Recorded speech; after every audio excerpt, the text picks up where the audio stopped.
All you hoes, you and your mammy and your granny too.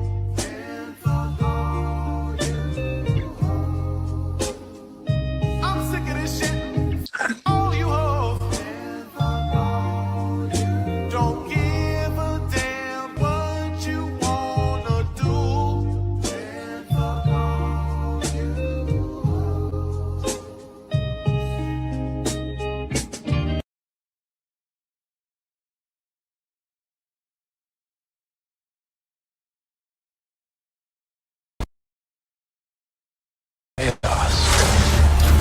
They like the chaos. They like the chaos. So when you're able to chaos, let that chaos reign with, chaos, let that chaos reign with, chaos, let that chaos reign with. must reign.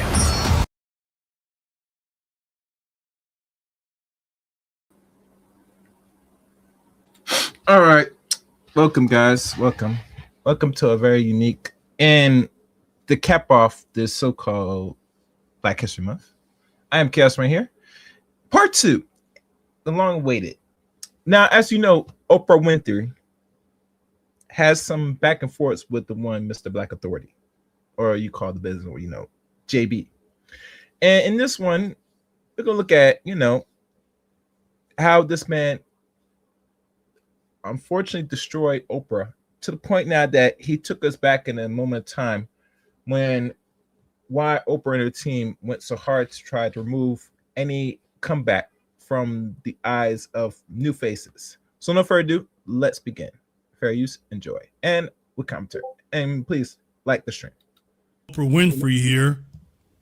Some of the crazy stuff that's written makes me so sad because I've lived such an honorable life, and I'm not trying to make myself look like Miss Goody Two Shoes, but I really do. One of the things that Maya Angelou had said to me years ago is that I am obedient to the call. So I've done like you all have done. I mean, I can honestly say that I have never done anything to consciously cause harm to another person.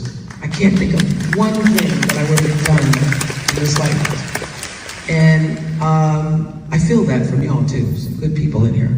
And so to hear people say things that are just crazy, like I'm a part of a cabal and there's a whole conspiracy with children, that stuff makes me sad.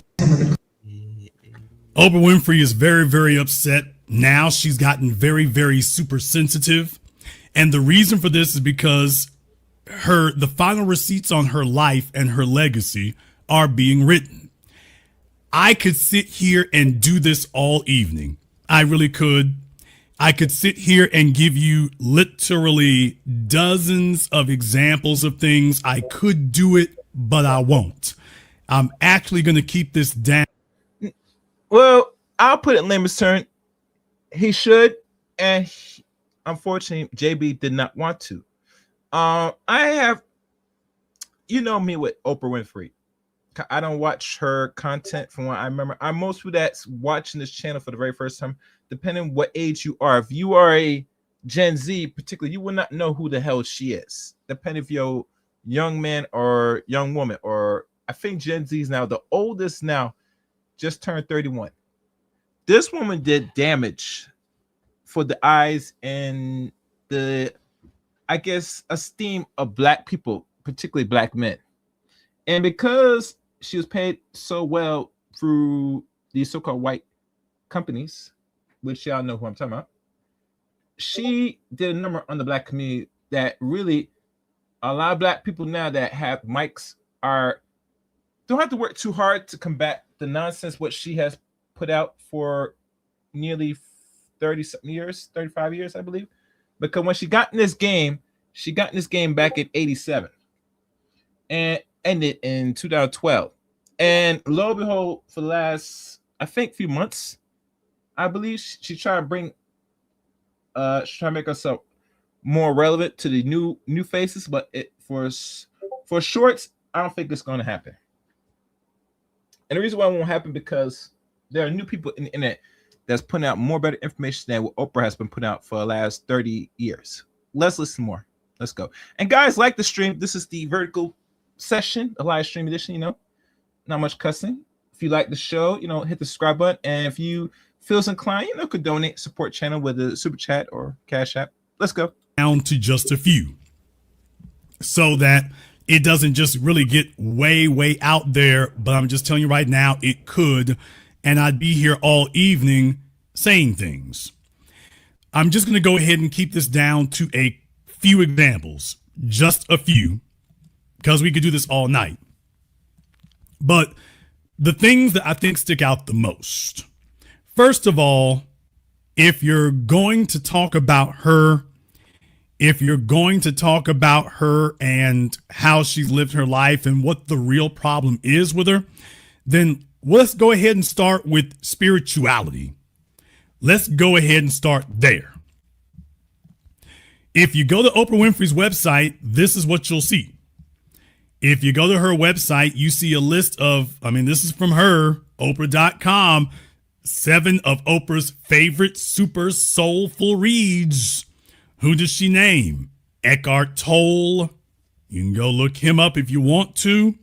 Mark Nepo, Elizabeth Lesser, Marianne Williamson, Gary Zukov, Michael Singer. And yeah, it's very, very interesting to see those names. Oprah Winfrey. And let's keep in mind, most of those art writers are non-black. If I do a simple Amazon book look and background check, I won't be surprised most of them are white. Good portion of them are mostly women that wrote those books. If I could be wrong, but she has brought a lot of these people onto her show for decades now, not years, decades. She boosts their numbers up, boost them up, make them relevant. And what she has to show for it, not really much, nothing at all. But let's keep going. Has spent her life demonizing black men. She has also spent her entire wretched, miserable existence kissing the ass cheeks of any white male who came along. He didn't have to be stunning. He didn't have to be intelligent. He didn't have to be impressive. He just needed to be white. And all of a sudden, she found something wonderful in him. Case in point, Dr. Oz. Anybody? If he's a white man with a book to sell, all of a sudden she just discovers something wonderful about him. And that's been the story of her life. And if you remember back in her TV show days, she used to bring on her spiritual swamis and spiritual. And one other thing, has Oprah even read these books from these so-called authors? Or she has had for her team or have some person that paying her bills just present her this man so he can get a following? I'm wondering. Am I right or wrong? Anybody in the chat room could agree? Please let me know. Oh, my fault. Thank you for correcting me. Dr. Phil. Yes. You see how it is? Dr. Phil, yeah. But to be honest with you, Gregory Scott, Dr. Oz was on Oprah's show for many years. Now, I'm not sure if they would still have a good relationship or they had a falling out, but I know out of all health practitioners, she brought that man the most, Dr. Oz. Makes me wonder, are you in cahoots with Dr. Oz or there's something more going on? Yeah, both of them, yeah. All right, let's keep going. Gurus, and did you ever notice there wasn't any... Hey guys, please hit the like button. I'm not going to look at this chat room periodically. I will, depending who's on the chat room, but please, if anything, give the video a like. Let this be in the algorithm. Let everybody know I'm live. Let's have the conversation. This is the last of many of the so-called Black History Day. We're going to talk about our good old sis, Oprah. Black men in there. Dr. Phil, Dr. Oz, Dr. Pepper. It didn't matter who it was. Oprah Winfrey, however, never sang the praises of black men, and specifically not heterosexual black men. She did not sing the praises ever of heterosexual black men. As a matter of fact, Oprah Winfrey is famous for attacking and demonizing black men. This was probably the worst of the worst. Oh, yeah. And before I get ready to lay this on your 400,000 pound well built ass, fair use, you old wretched fat heifer. Oh, God damn it. God damn it. You know, Oprah's not really fat like she used to. I think she might take Ozempics now. You know, she did something, you know. I don't see Oprah as a woman that really does exercise fair. This is just me. Because to be big for most of your life, for whatever reason, and then you get smaller, and then, you know, you have to be taking something. That's my vibe. But anyway, let's go. Deal with it, nigga. Fair use. Now that we've gone ahead and gone to work and shook off that copyright, that bogus copyright strike that you put on my channel, now that we've gone ahead and gone to work and got that, shook off that bogus copyright strike, we back and cooking with napalm, and we gonna go ahead and let you have it. So for those of you who are too young digging through the crates, those of us who were there, we remember Oprah Winfrey. And she went on this tirade against black men. And she was the one who created the phrase down low. Nobody was talking about any down low anything till Oprah Winfrey got up and told you all, did y'all know there's a thing called being on the down low? And of course, there weren't any white men. Now, of course, all Rock Hudson and Charlie Sheen, all these white men out there, amazingly, she never wanted to do a program about them. That was never an issue. But when it comes to black men, all of a sudden, she wants to tell y'all the latest craze among black men is they all gay and they all on the down low there. And you better not marry a black man. He'll be a closet homosexual. Ain't that ironic? And there's stories about Oprah and Gayle King. But she talking about the black man, especially the ADOS, or just generally black men generally, here in the West or abroad, she would consider on the download. And for context, for all you gentlemen that come across this channel, do you know there's more black women that are subscribing to what we like to call licky acts, homosexual acts, than black men? Even to the point that they try to demonize and, you know, shame black men for doing these nasty things, which I don't condone black men engaged in homosexual activity. But for the sake of conversation, if you're going to demonize one group of the sex, you make sure you're not engaged in the same, you know, degenerate activities as well. But like I said, the problem with these conversations is we're not being honest. But anyway, let's play more of this. Case in point. At that point, I made the decision to tell my family. Called my older brother, and he insisted. He's like, Bridget, what is going on? You have to tell me now. That would be you. That right? would be Lee. And I told him what was going on. He's like, Bridget, he's like, as soon as you get off the phone, I want you to ask him this question. You ask him, how many men have you had sex with? So did you do that? I did. You then went home and said to your husband, how many men have you had sex with? What did he say? He said 2. And I said, oh, really? Now, how the hell did your brother know this and you didn't? If this was some well-kept secret, explain to me why your brother, who was not married to this dude, knew this and you didn't. How is that physically possible? Or what is it that your brother knows about you that the general public may not have been aware of, and it made him like, yeah, these dudes she keep hanging with? Notice these are questions that don't get asked. When were you going to tell me that? And what were their names? What was the relationship? Was it just like in passing? Did you have a relationship with them? And he had a relationship with them. And I'm like, how long were these relationships? Who are they? Where? Yo, you sound homophobic, ma'am. Relationships. It's more than what's considered homophobic. Oprah will entertain conversations in regards to black men giving fellatio to other men. She loves that. You know, the more you could demonize and, you know, homosexualize the black man, the better. It makes her self-esteem go well, and it boosts her, ratings. To have broadcasts showing and have people have conversations that about other people's relationships, and including, I guess that's her husband, that she said that he was on a download. And if you remember, I think I did a audio podcast up this thing, how to spot what I like to call a pogy man.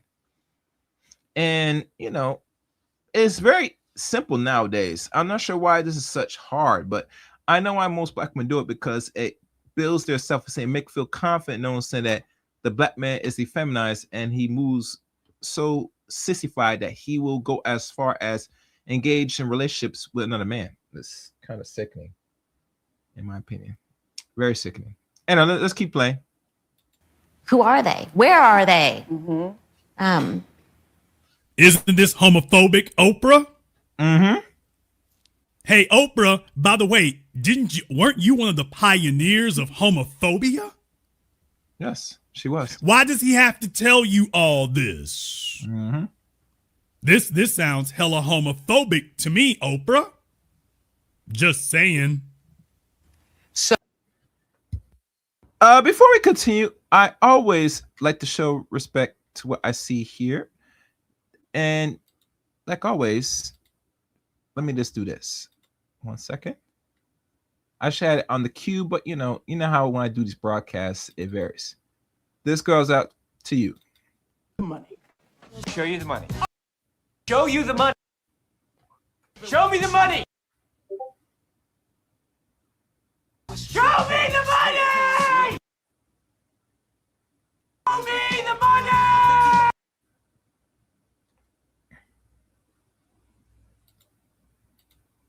I like to thank Gregory Scott for the super chat. And he writes, Salute Chaos. Oprah also basically brought into the questionable accusation of Michael Jackson without any solid proof. She seems to be okay with being part of the, what it called, disparaging his image. I'll go even further. Thank you for mentioning that, Gregory Scott, and thank you for your contribution to the show. She went out her way to not only do that, but she went her way to slander and defame him to the point that the whole general public will not respect or like Michael Jackson, to the point that they don't want to support him in his music. And at the time when she did that broadcast, did anybody know when Oprah tried to defame Michael in the chat room? Or if you subscribe to this channel, please write in the chat room. You have to super chat, but write if you know the dates, the time. But I remember during that same time, he was still fighting this court battle with that, which he won. A lot of people say he paid money to those people that said lied on him. There is no fact or factual that he did that. I'm not sure where people get this information from. If you're innocent, why would you want to pay someone that's trying to lie on your character, saying that you in the ass? I'm waiting. Guys, right? Anybody in the chat, please write when that happened. Please, I need no dates, times, if possible. But subscribe to the channel and write in the chat room, please. All right, let's go. Let's keep going. so then you went online or found his computer. Yes. So I went and pulled down the history, and there were these men looking for men websites, cruising for men websites. Mm-hmm. And I went and clicked on the websites, and I was speechless. And I was like, Lee, what is this? And we went and looked, and then we went into the cache file and found all of these emails. Yeah. That would blow your mind if you saw them. Well, I did see them. Oh, you saw them? Yeah, I did see them. And Okay. my mind was a little blown. Yeah. Okay, Oprah, that sounds hella homophobic. You sound hella homophobic right now, Oprah. Especially considering the fact that everybody's always had rumors about you. So you sound hella homophobic. Last night with my producers, we were going through some of the things, and I read just a few of those emails. And I got to tell you, that is some vile stuff that was going on there. To the point where I said to the producer, I do not want it in my brain. I do not want this in my brain. So I can't imagine. Okay, you have to have one before you can put something in it. What? That you, as his wife, and having carried the burden and shame and responsibility of giving the disease to him, suddenly recognizing that not only was he lying to me, but that there are ongoing relationships that he apparently was having. Yeah, it was amazing. So can you just describe, obviously we can't say what was in the emails, but Of the course you emails can. were him writing to other men that he'd been with, describing sexual acts that they Well, had. looking for men to have sex. Yeah. Looking for other men with HIV who were married to have sex with. Mm-hmm. Looking for men who would be the bottom guy. Mm-hmm. Making arrangements to see these men.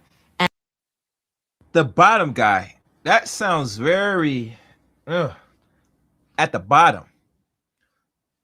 And I take it that he gave you this, what they consider gift, this ease, from what I'm noticing. Does this make sense, guys? Or maybe I would say something better.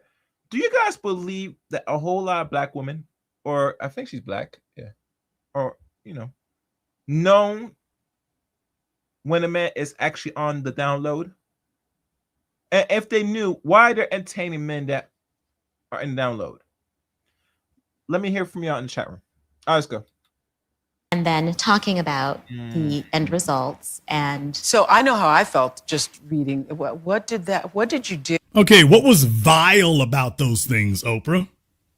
By the way, you notice Oprah's not telling you what was vile about that. So for the men, it's vile. But if these were a bunch of women up there, she'd be telling you about how great and wonderful it is. And this is the real Oprah Winfrey.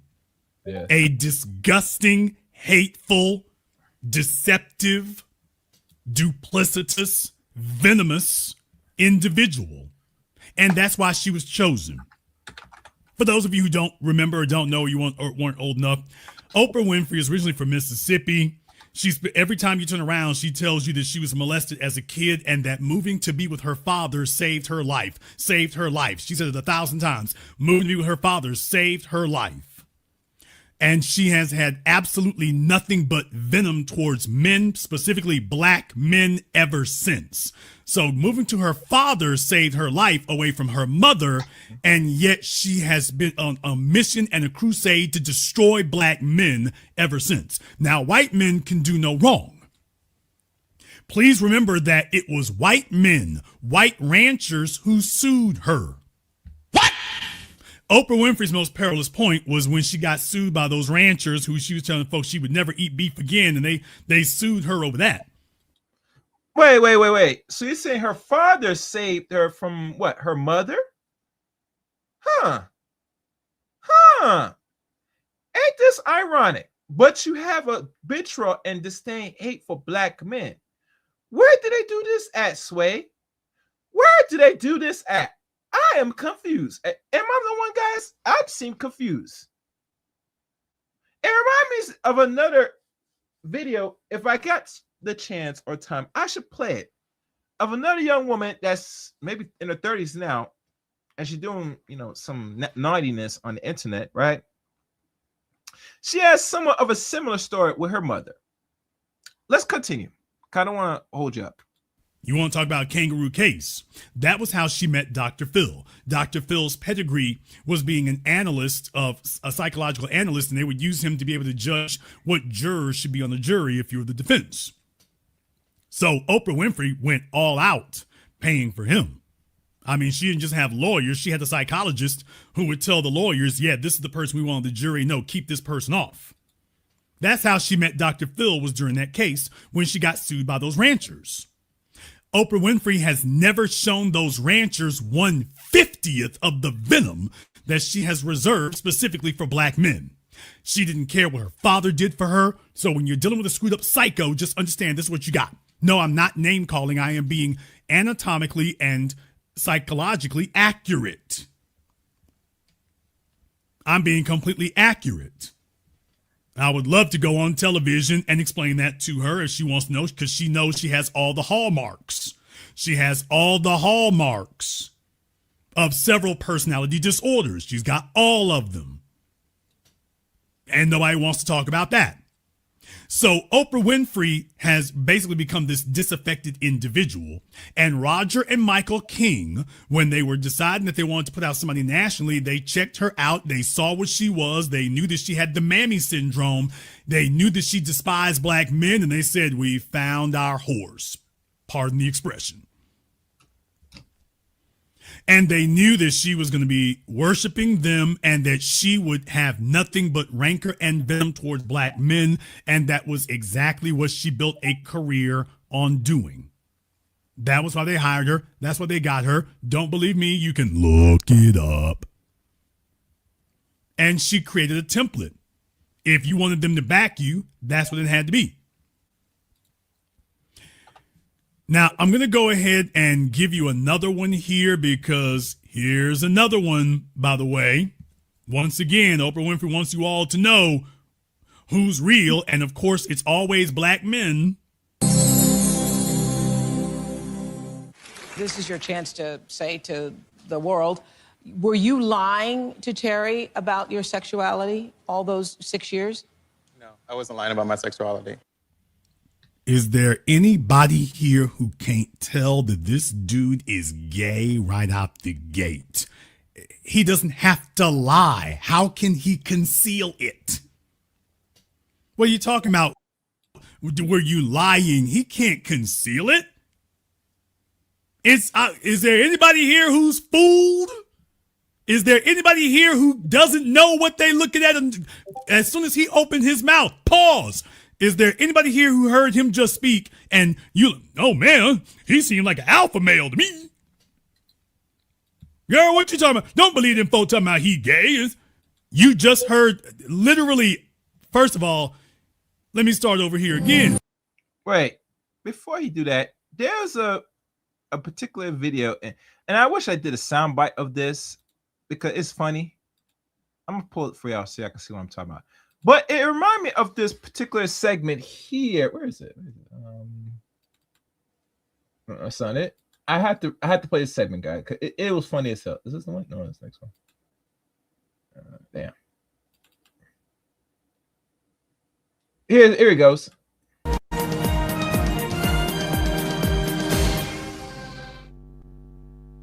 Hello and welcome. Lesbian of Soccer S, Chris Mubiru, molesting kids and, having canon knowledge with underage, children deemed to be underage.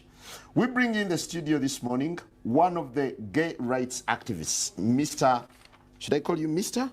Sure. Pepe Julian Onzima. Thank you for coming in. Thank you for Good morning. Me. Morning to you. Why are you gay? There you go. I'm sorry, guys. I wish I had the soundbite. I couldn't find a soundbite because I wasn't prepared for this. But it reminded me of that same segment when the man looked in front of the person and said, "Why are you gay?" All right, let's keep going. I'm sorry. I had to play that. Take a look at how he's sitting. But women know, guys. Let's stop the cap. They know who is who. I think they take black men today overall as a joke. And black men, unfortunately, I'm sorry to say this, we allow this behavior to keep going. Especially when black men do this dumb shit to us. But let's go. Take a look at how he's sitting. Mm-hmm. You need a seeing eye dog? You need Dr. Phil? Oh, look. And Gregory Scott writes, let me write. Cultural collision is schemer affliction. Oh, yeah. That's what they call it? Okay. Thank you. Let's go. Look at what he's wearing. Look at how he's dressed. And Oprah sitting up here talking about, well, you was he was hiding. What the heck? How is he? What? This is hiding? Mm-hmm. The world. Were you lying to Terry about your sexuality all those 6 years? No, I wasn't lying about my sexuality. You were not lying? No, I wasn't. So when you married her, you had no inclination whatsoever that you were gay? Right. How does that happen? Seriously, because I've done so many shows. I know so many gay people who know. People, do y'all see what he's wearing? But she already knows the man is a man, a gay man. So why we have this conversation? Why should bring him on the show? Yo, oh, this is some weird shit, man. I don't know, man, guys. I was not expecting this, bro. For real. And guys, this is my, I think, second time, looking at this. I'm baffled. Let me keep playing. Let y'all hear. Do you see what this dude is wearing? Oh, and hit the like button, guys. I have over almost 30 people watching. Hit the like button. Folks, look, am I the only one who can see what he's wearing? They're from head to toe. He went shopping at the Village People store. God damn. And Oprah's sitting up here having a serious conversation. How was your wife to know? How the hell could she miss it? Never mind. Folks, he was flying below the radar, can't you tell? Can't you all tell that he was flying below the radar all this time? No, it was just yet another black female who thought this was some cute stuff to do. Because she thought that this is a male she could dominate. And then you find out, okay, the guys you can dominate, they like getting dominated. And okay, and you ain't strong enough to dominate them, so it's going to end up sideways. Nation whatsoever that you were gay? Right. How does that happen? Seriously, because I've done so many shows. I know so many gay people who've known since they were 4, since they were 3, since they were... I bet you do, Oprah. I bet you do. We question about your sexuality as well, Oprah. Let's stop it. Let's go. Were born since they were 7. Right. And now you're saying that you got all the way to 20 and never thought about it? I am. What? Okay. Stop it. Okay. The thing. Okay. What? Okay. Stop it.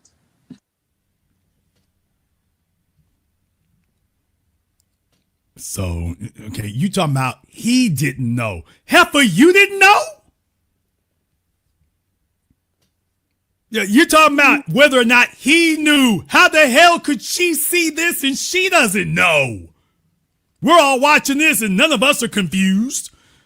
But Oprah thought this needed to have a whole show. I am. What? Okay. Stop it.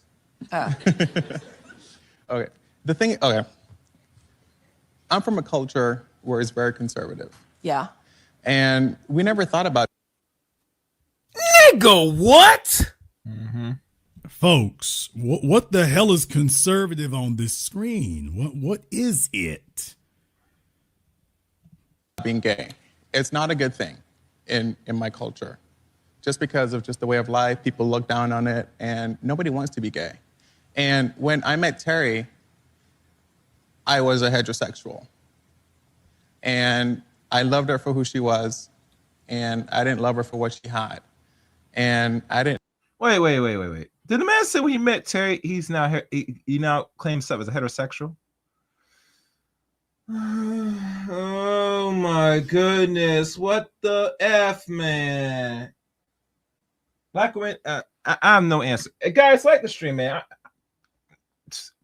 Let's keep going. Know who she was at the time. Mm-hmm. And that's one thing that we liked about each other. But this is the thing. I understand that culture. Right. But just because it's hard to come out doesn't mean that you've never thought that you might be. You might think that you are and feel that you have to conceal it, think that you are and think that you have to grow up and marry, think that you are and think you have to, pretend or carry on this facade. Right. But I just really find that hard to believe that you get to be 20 and you never even think that you are. I may have thought about it, but I didn't act on it. It was not the right thing to do at the time. But she didn't ask you if you acted on it. I know. Okay. So when I say these things right here, I'm not being hyperbolic. I'm not being hyperbolic. Now, this is the author, Terry McMillan. I want you all to understand I'm doing this because I want you to see how far she went. People, this Oprah Winfrey is not going to bring on white people and drag their relationships. Yep, you're right. There are plenty of white women out there who got the same damn story. Oprah Winfrey doesn't drag white men on her program to do this.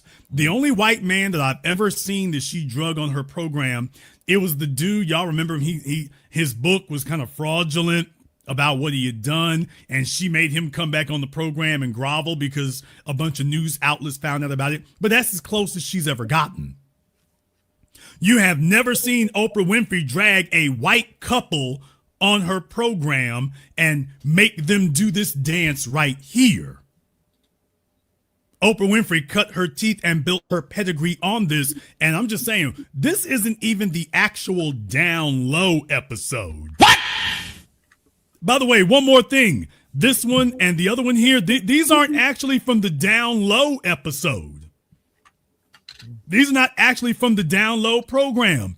I bring up the Down Low program to let you know that, by the way, she didn't just do one. She didn't just do one. She did a number of them. Most people don't remember that or don't realize that, but Oprah didn't just do one Down Low program targeting black men. She did a number of them. She kept going back to that well, and Roger and Michael King cheered her on and paid big bucks while she did it. But you better not bring any white men on there and try this. You better not bring any white men on there and try this. Now, let me remind you all, Bill Clinton is in the Epstein files, and Oprah Winfrey never brought him on her program for that. Damn! And you're never going to see her do it because, like always, I must protect Zaddy at all costs. That's how she lived. That's how she roll.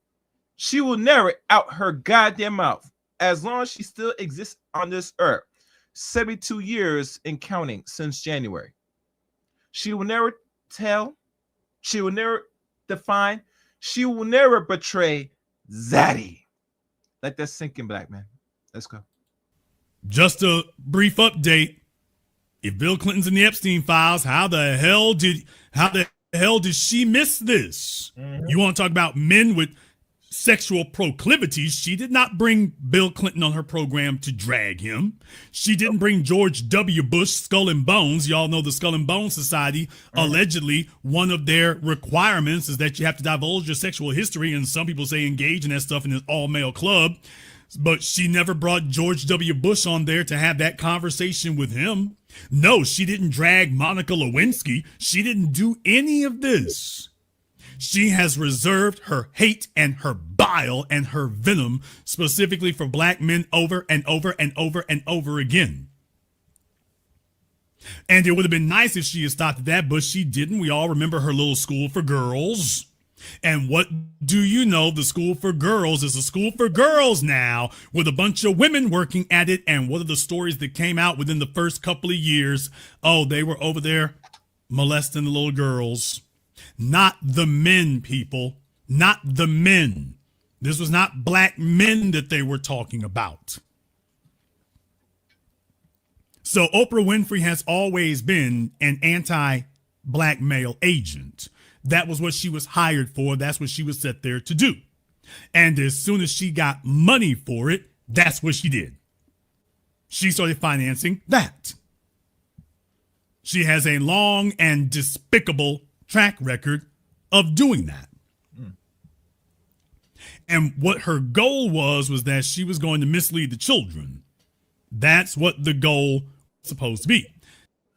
To pause for a second and thank y'all for watching. I got almost 39, 40 people watching. If you be so kind, hit the like button. You know Oprah remind me of? She remind me of a madame. Now, what is a madame? I don't have the definition on me, but I think that is, in short, a woman pimp. She was pimping the hell out of these girls. Not only here in America, which there's no talks about here in America, but I wouldn't be surprised. But outside America, she is doing some damage, especially in Africa, which we already know from the Russian dude having his way with a lot of black women in Africa, some parts of Africa. It would not surprise me that she was behind closed doors orchestrating this. But like I said, we had to learn the hard way of who Oprah really is. And Mr. Black is laying out, Mr. JB. And one guy writes Weinstein. Yes, Weinstein. She protect Weinstein the most as well. Let's keep going. The goal was going to be that Oprah was going to mislead the children, and she was going to make that happen, and all of you were going to sit there and sing her praises, and that's what she was doing. But man, she never imagined that years later when folk grew up, it was going to be a different thing. She never imagined that that was going to be the case. Let me go ahead and remind you all of something there. For those of you who are too young or were not there, maybe your memories failed on you here, there were a number of different things. Let me go ahead and remind you all, Oprah Winfrey doesn't just identify as anti-black. Oprah Winfrey identifies as white. What? Damn! Lie. True. White? Damn, baby, you on some drugs. I'm sorry. You cannot be this serious that you identify as what? White? Oprah, have you looked at yourself in the mirror, lady? I swear, I think black people been around too many non-black people. I think they've been like intermingling with drugs and with, you know, having intercourse. That it kind of fries a lot of people's head, especially black women, when they get to that point when they start thinking like that. It's just me, or just I'm just talking out my butt, guys. That's what I'm starting to notice. And now, if you guys have any comments, please subscribe to the channel. Subscription is free. And lay it in the chat room and read it. I want to hear from y'all. Let's go.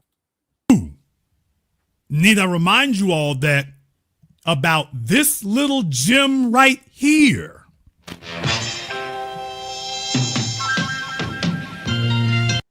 Oh, yeah. This is the one I was want to talk about. Mary Tyler Moore. This was Oprah's biggest idol.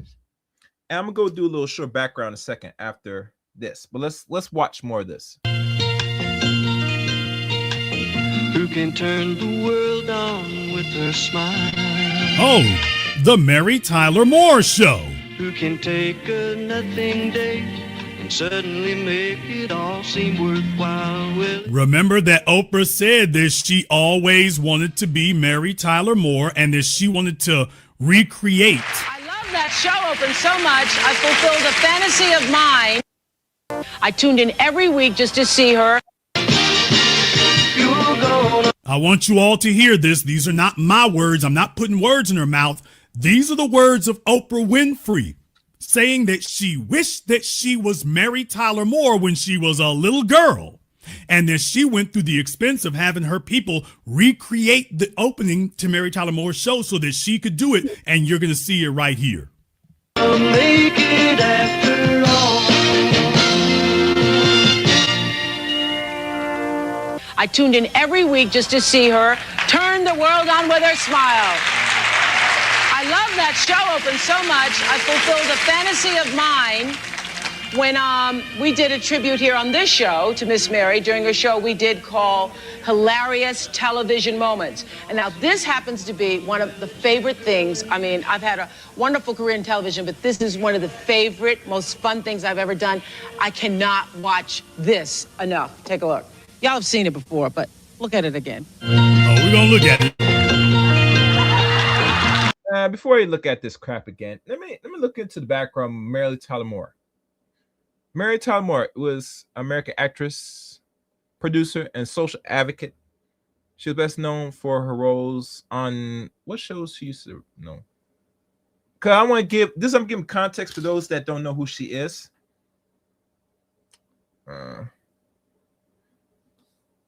She was born December 29, 1936, and she died nearly 9 years ago, January 25th, 2017, at the age of 80-something years old. Almost, she about to turn 80. Well, she died 80. So, producer, social advocate. She is best known for her roles in the Dick Van Dyke Show that ran from 1961 to 1966. I think Dick Van Dyke's still alive. Let me check. When it was. Let me double check. Dick Van Dyke. He's something. Yeah, he is still alive. He just turned 100 years old. Yes. In December. Let me find Dick Van Dyke. Hold on. Where's Dick Van Dyke? Hold on. Let me right now. Start. Dick Van Dyke. Yeah, he's still alive. This guy is now 100 years old. December 13th, 1925. Probably one of the oldest actors that's still around. Still moving good, too. All right, so she was on that show that was aired in the 60s. Let's keep going. Rosemary Morrow, Amaston, and Larry Matthews. The Dick Van Dyke Show centers on the work of home life of television comedian, writer Robert Petrie. Dick Van Dyke, the head writer for the fictitious various shows. The Alan Brandy Show of New York, who lived in suburbia New Rochester, New York, with USO dancer turned housewife Laura Petrie. Mary Tyler Moore and young son Richie Larry Matthews. The series portrayed comic scenarios that Rob Patrick found himself in the middle of with his family and his colleagues. Blah, blah, blah, blah. Let me go down. That show won 15 Emmys. In 1997, episode Coast to Coast Big Mouth. It may look like the walnuts. Let me keep going now. What else? TV Guide. The Too Many Says the work of the Rob. No, that's more. I don't want to go. I'm going to go down more. So she started her gig on the Dick Van Dyke Show. Moving down. Oh, no, my fault. Oh, that's wrong. Sorry. I read the wrong thing. My fault. Sorry, guys. She started that show in 1961 to 1966. So she stayed for like 5 years. So the show aired for 5 years. Then the Mary Tyler Moore Show began in 1970 up to 1977. So how old was Oprah Winfrey, you guys, during that time when that show aired? That show aired in 1970. Oprah was just 16 years old when that show came on the air. So she watched that show for a period of 7 years when she was just a teenager. Can you imagine that? Which helped define a new vision of American womanhood. It appealed to an audience facing the new trails of modern day existence. Moore won 6 Primetime Emmy Awards and 3 Golden Globe Awards. All right, ordinary people throughout modern months, flirting with disaster, other community skits. Moore was an advocate for animal rights, veganism, etc., etc. And all right, she's from Brooklyn Heights neighborhood, New York City. So she from New York, and she, let me see, going down further list. I gotta just go through the background briefly on this before I continue this. Also, it says here Moore spent her early childhood in Flatbush, so she's from Brooklyn. Most of her life she spent, and she recalled, "We are one other family. We're in the only cathedral of the Orthodox Jewish community where my grandfather owned the house that we live in." She attended St. Rose Lumen Porchella School in Brooklyn. The family also reside in Flushing, Queens for a time. Monroe's parents were both alcoholics, and she and her siblings were sometimes placed in the care of relatives. Going down, Los Angeles from 1945 when she was 8, blah, recommend, okay, blah, MCA, blah, blah, blah, blah. Career, more, I think this is a model picture. I don't know what this is. Happy Hot Point, okay. And there's a picture of American, the Adventures of Oz and Harriet. Commercial ran during She Happy Hot Point. Her career started in television in 1955, so it started when she was just 19 years of age. Okay. Okay. All right. So I'm scrolling down. All right. All right. So that's it. I'm not gonna go further to bore y'all with this. She has a very long life career. Let's keep going with the videotape because I don't want to hold you up. I apologize. I just go to do the background for those that don't know who Mary Tyler Moore is, those that will catch the broadcast. Let's go. Let's continue. We can turn the world on with a song.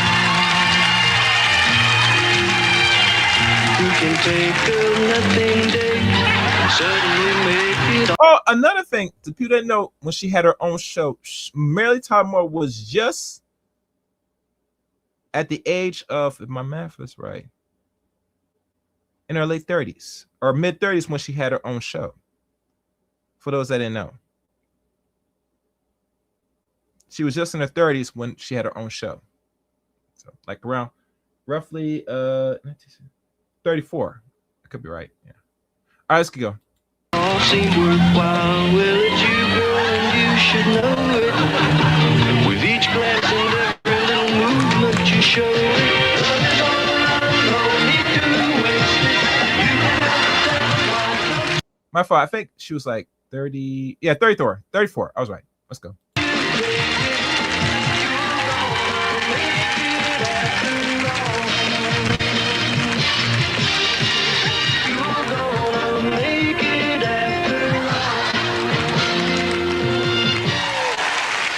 Thank you. My God, Oprah, you're not original, baby. Mm-mm-mm. All right. Mary has been such an inspiration. In case nobody ever told you that that was a real thing that she really did on her show, she's not joking about that, because she actually had Mary Tyler Moore on a couple of times, and she was just gushing all over Mary, but she meant what she said. When she was a little girl, she wished she was a white woman. I mean, Mary Tyler Moore was not the only one. So even though coming to her father saved her life, she has harbored not animosity and resentment toward women, toward black women. She's reserved all of her hate for black men. So I'm just letting you all know that when you see this, this ain't no joke right here, man. This is not a joke when you see this.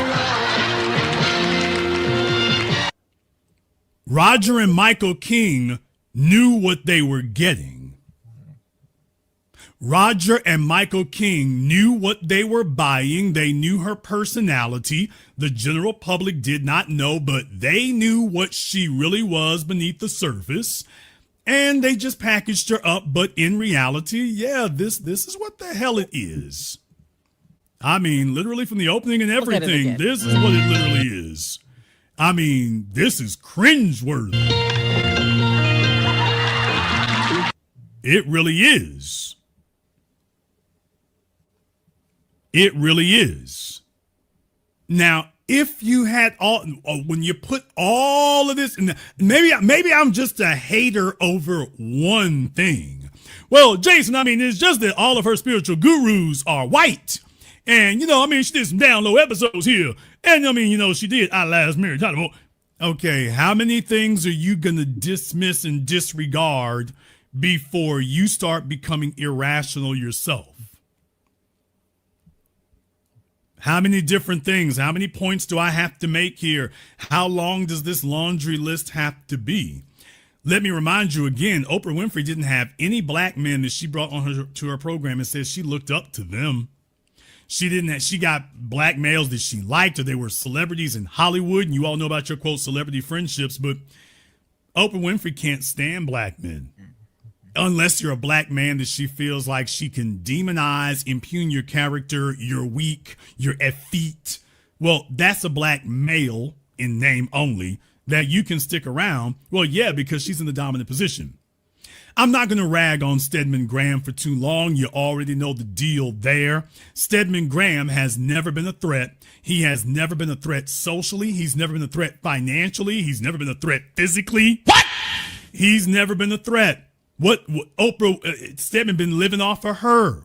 She has always been more famous than him, richer than him, more successful than him, more socially accepted and desired than him. Stedman Graham has never increased her status at all. At best, he was her beard because her best friend Gail has entered the chat. Now, I'm not even going to go into a long soliloquy here about Gail King. You all already know the deal. She got everything she got by being Oprah's best friend. Yes, the rumors were there from the very beginning that they were girlfriends. And the fact is they've just stayed attached to the hip all this damn time tells you everything you need to know. Both of them, their history with men runs similarly. And they're both single women today. At the end of the day, they ain't really with a man. I know what Gail tries to imply, but at the end, if you really want to do a down low episode, I'd be interested to know, hey, can we put Gail on the couch? What? By the way, Oprah, if you want to do a download episode so much, I would be very interested in putting Gail on the couch. Now, you know that's not going to happen. That's not going to happen anytime soon. That's not happening. Oh, guys, if you come in, please like the stream and make sure you subscribe to the channel. If you have any questions or thoughts, let me know in the chat room. Make sure you subscribe, though. All right, let's go. After a private investigator has had an opportunity to work his magic, can we put best friend Gail on the couch, and then we can have that download discussion all you want to. We can have it all you want to. I want to jump back over here one more again, though, and get you all on board here about from Oprah's website about her super and then all her spiritual gurus here and stuff. I want you all to understand Oprah Winfrey has always been spaced out and goofy. And what I'm telling you is that these men, and I'm not impugning them because they're white. What I'm saying, the problem isn't their whiteness. The problem is her fixation with it. Their whiteness is not the issue, and their whiteness is not a negative. Her fixation with whiteness is. And so understand something. When she's got nothing but a list of white men and white women who are informing her view of the world or the afterlife or what, quote unquote, what really matters in life. Please remember, people, she's got more money, more status, more than anything that these folk could ever hope to have. And yet she's endlessly looking to them for guidance, for meaning in life. That's scary. When you're as old as she is and she's looking to practically an all-white list of people to give her meaning in life. What the hell does that tell you? At her age, with her experience, and with her success. And she's looking to primarily a bunch of white men and white women to tell her what the meaning of life is. You think that doesn't directly affect her? You think that doesn't directly inform her life? You think that doesn't directly tell you who you're dealing with? You don't think they have a direct influence on her and what she does and how she responds? Oprah's supposed to be the leader of a cult, and she's a damn member of one.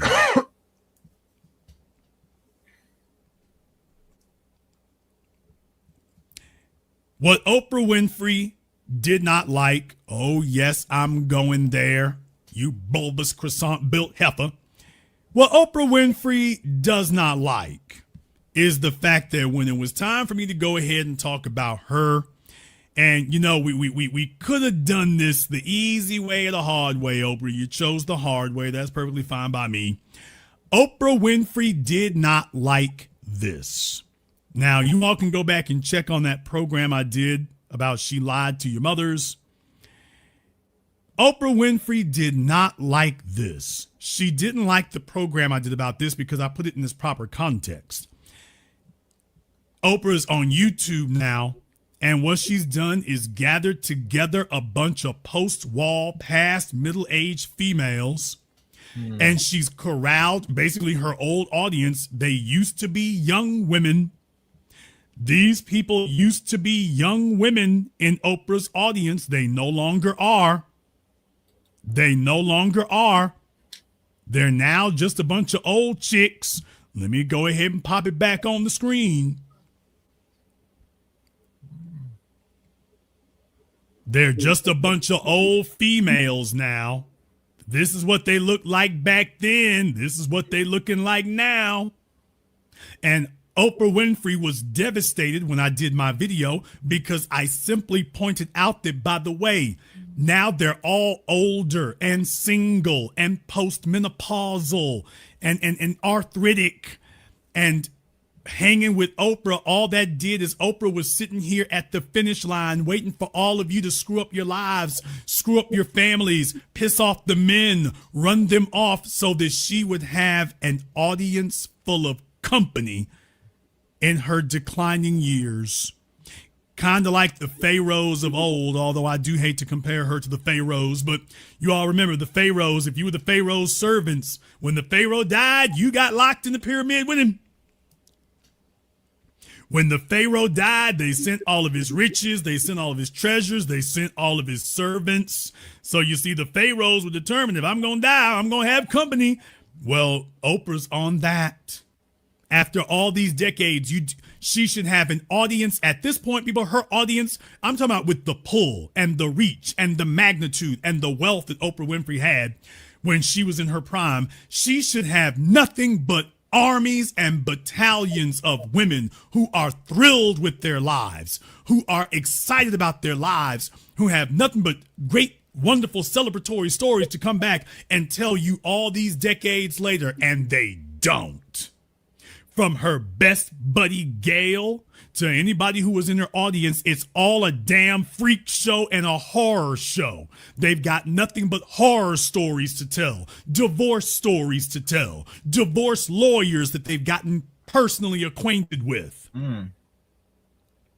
No children they can brag on, no relationships, no investment. They don't have happy memories. You know, I once heard a woman, and she was white, as if that matters to you, but I found it to be very prescient that she talked about her relationship with her husband when she got divorced, and she was lamenting, look it up.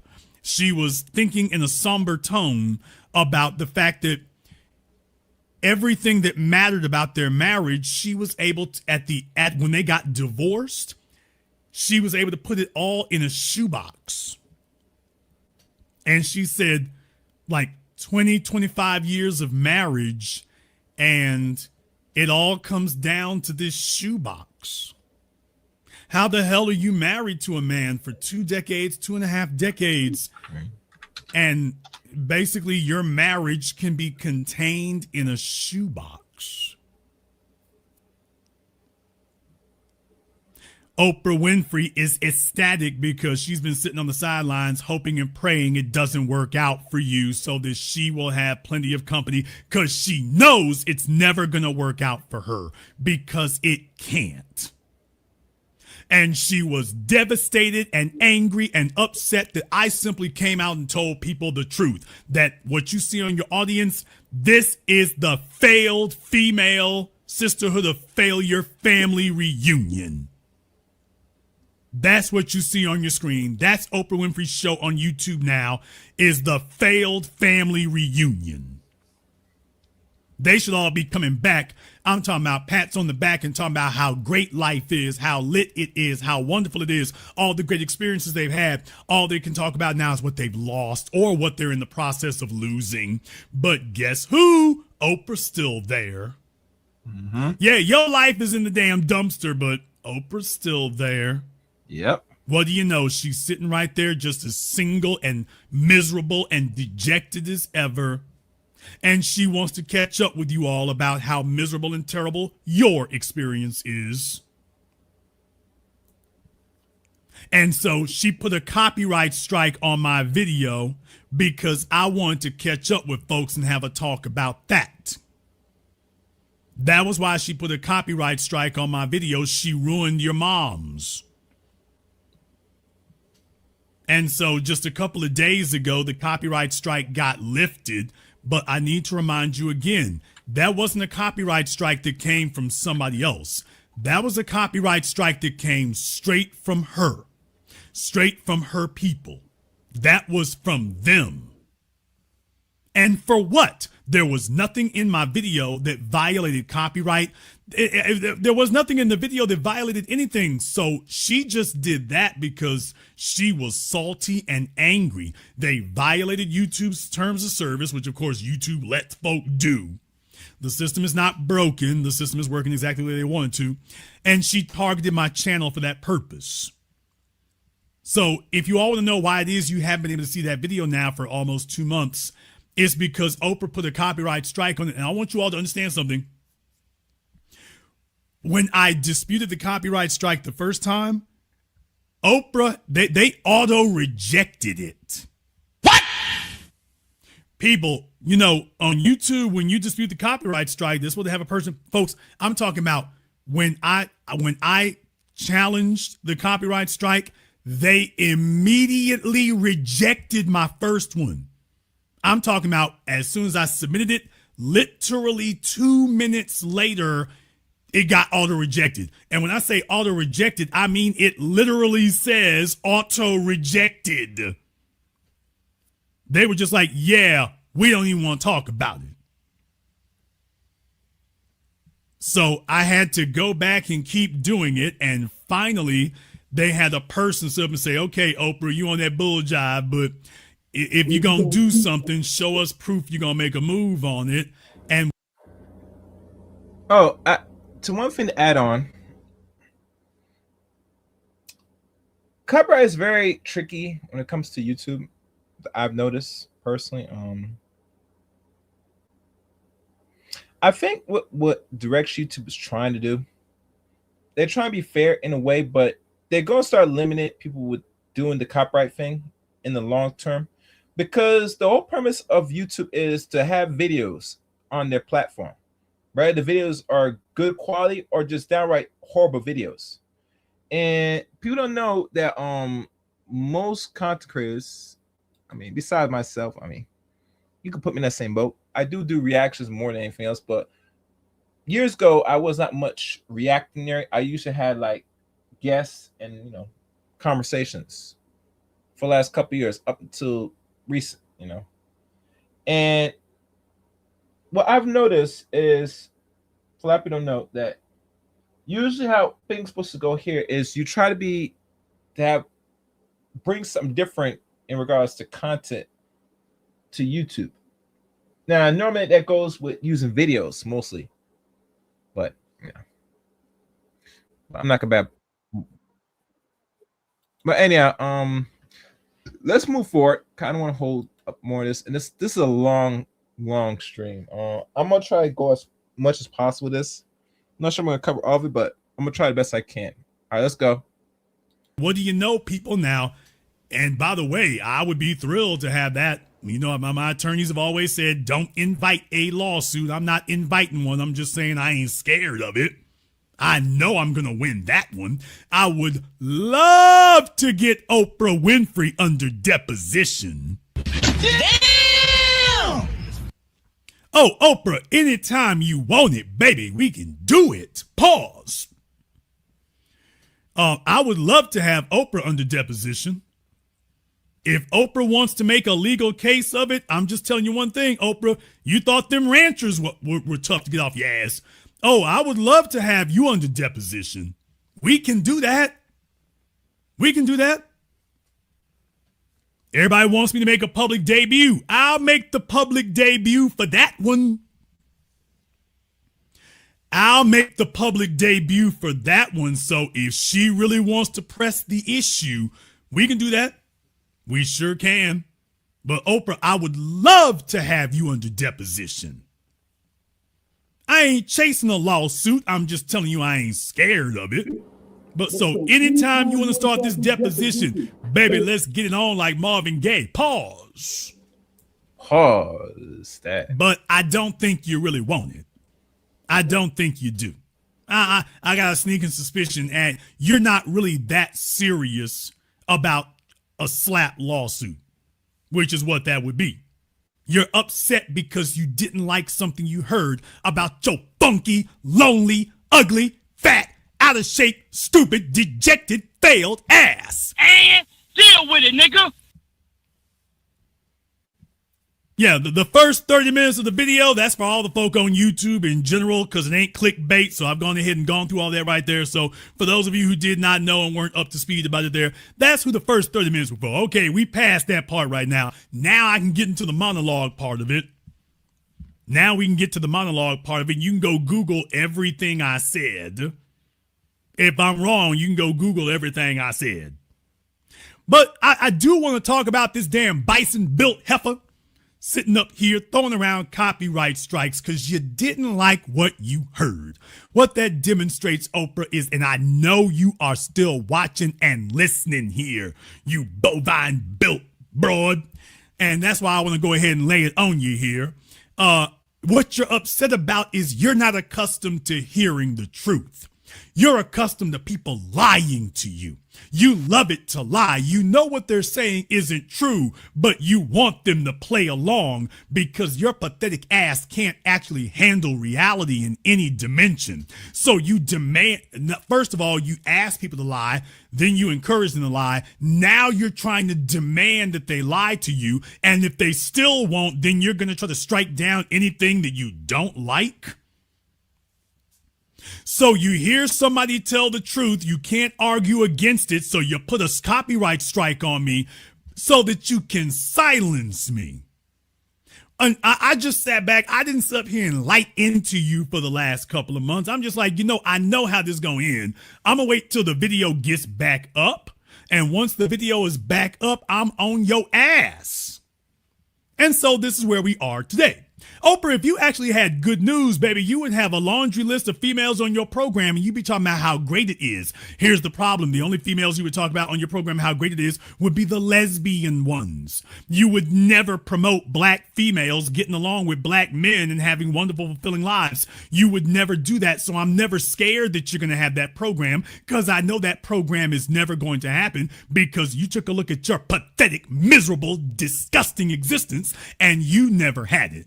How does it feel, Oprah? Let me go ahead and just say it like that. How does it feel after all these decades thinking that you were going to be the international takedown of black men and the only stupid bastard who got taken down was you?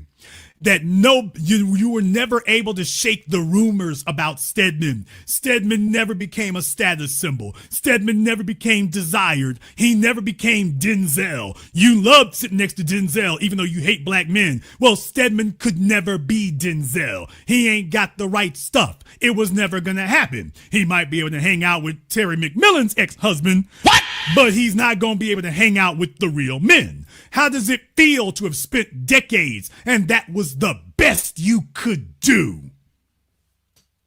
How does it feel to have all those millions of dollars? You've never had billions. You lying, cross-eyed fraud. You've never had billions. That was a lie, just like Kylie Jenner. Kylie Jenner was never a billionaire. Forbes magazine is a front. Oprah Winfrey was never a billionaire. She never had $1 billion she could put her damn hands on. She had millions, not billions. And guess what? She was chasing white men. We ain't gonna talk about Roger Ebert. She was chasing hella white men. She told herself that the Bronfmans, that's who she was supposed to be with. And you didn't even exist to them. How does it feel all these decades later to realize you're fat, flabby, and down and out? How does it feel? It doesn't feel very damn good when you're still trying to strike people's channels to get worshipped. You told yourself that you were going to be with one of those Hollywood moguls, Hollywood producers. You were looking for a white man with status. Yes, the Bronfmans, specifically the Bronfmans. You all can go look into that one if you want to. Yes, she thought that was going to happen. See, there were a bunch of black females from that era. They were looking at, I'm going to say the names. The Oprah Winfrey types, y'all, they were looking at Stone Phillips. What? They were looking at Robert De Niro. Damn. They were looking at George Lucas. Damn!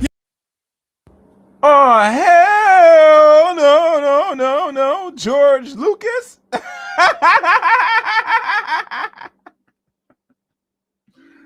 Let's continue. Yeah, you want me to go down the damn list? See, back then, you didn't know of a bunch of white men who had some sort of credibility or status and they were married to black women. But see, Oprah Winfrey was part of that contingent. The black females who they were only talking to black men because they couldn't really graduate out of black society. But, oh yeah, they were all basically really stalking those men.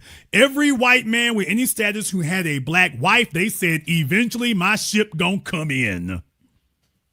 Eventually, my ship is going to come in. So when it comes to them, when we talk about the Bronfmans, you can go look that one up for yourselves if you want. Why does Jason keep saying that? Don't believe me, go look it up.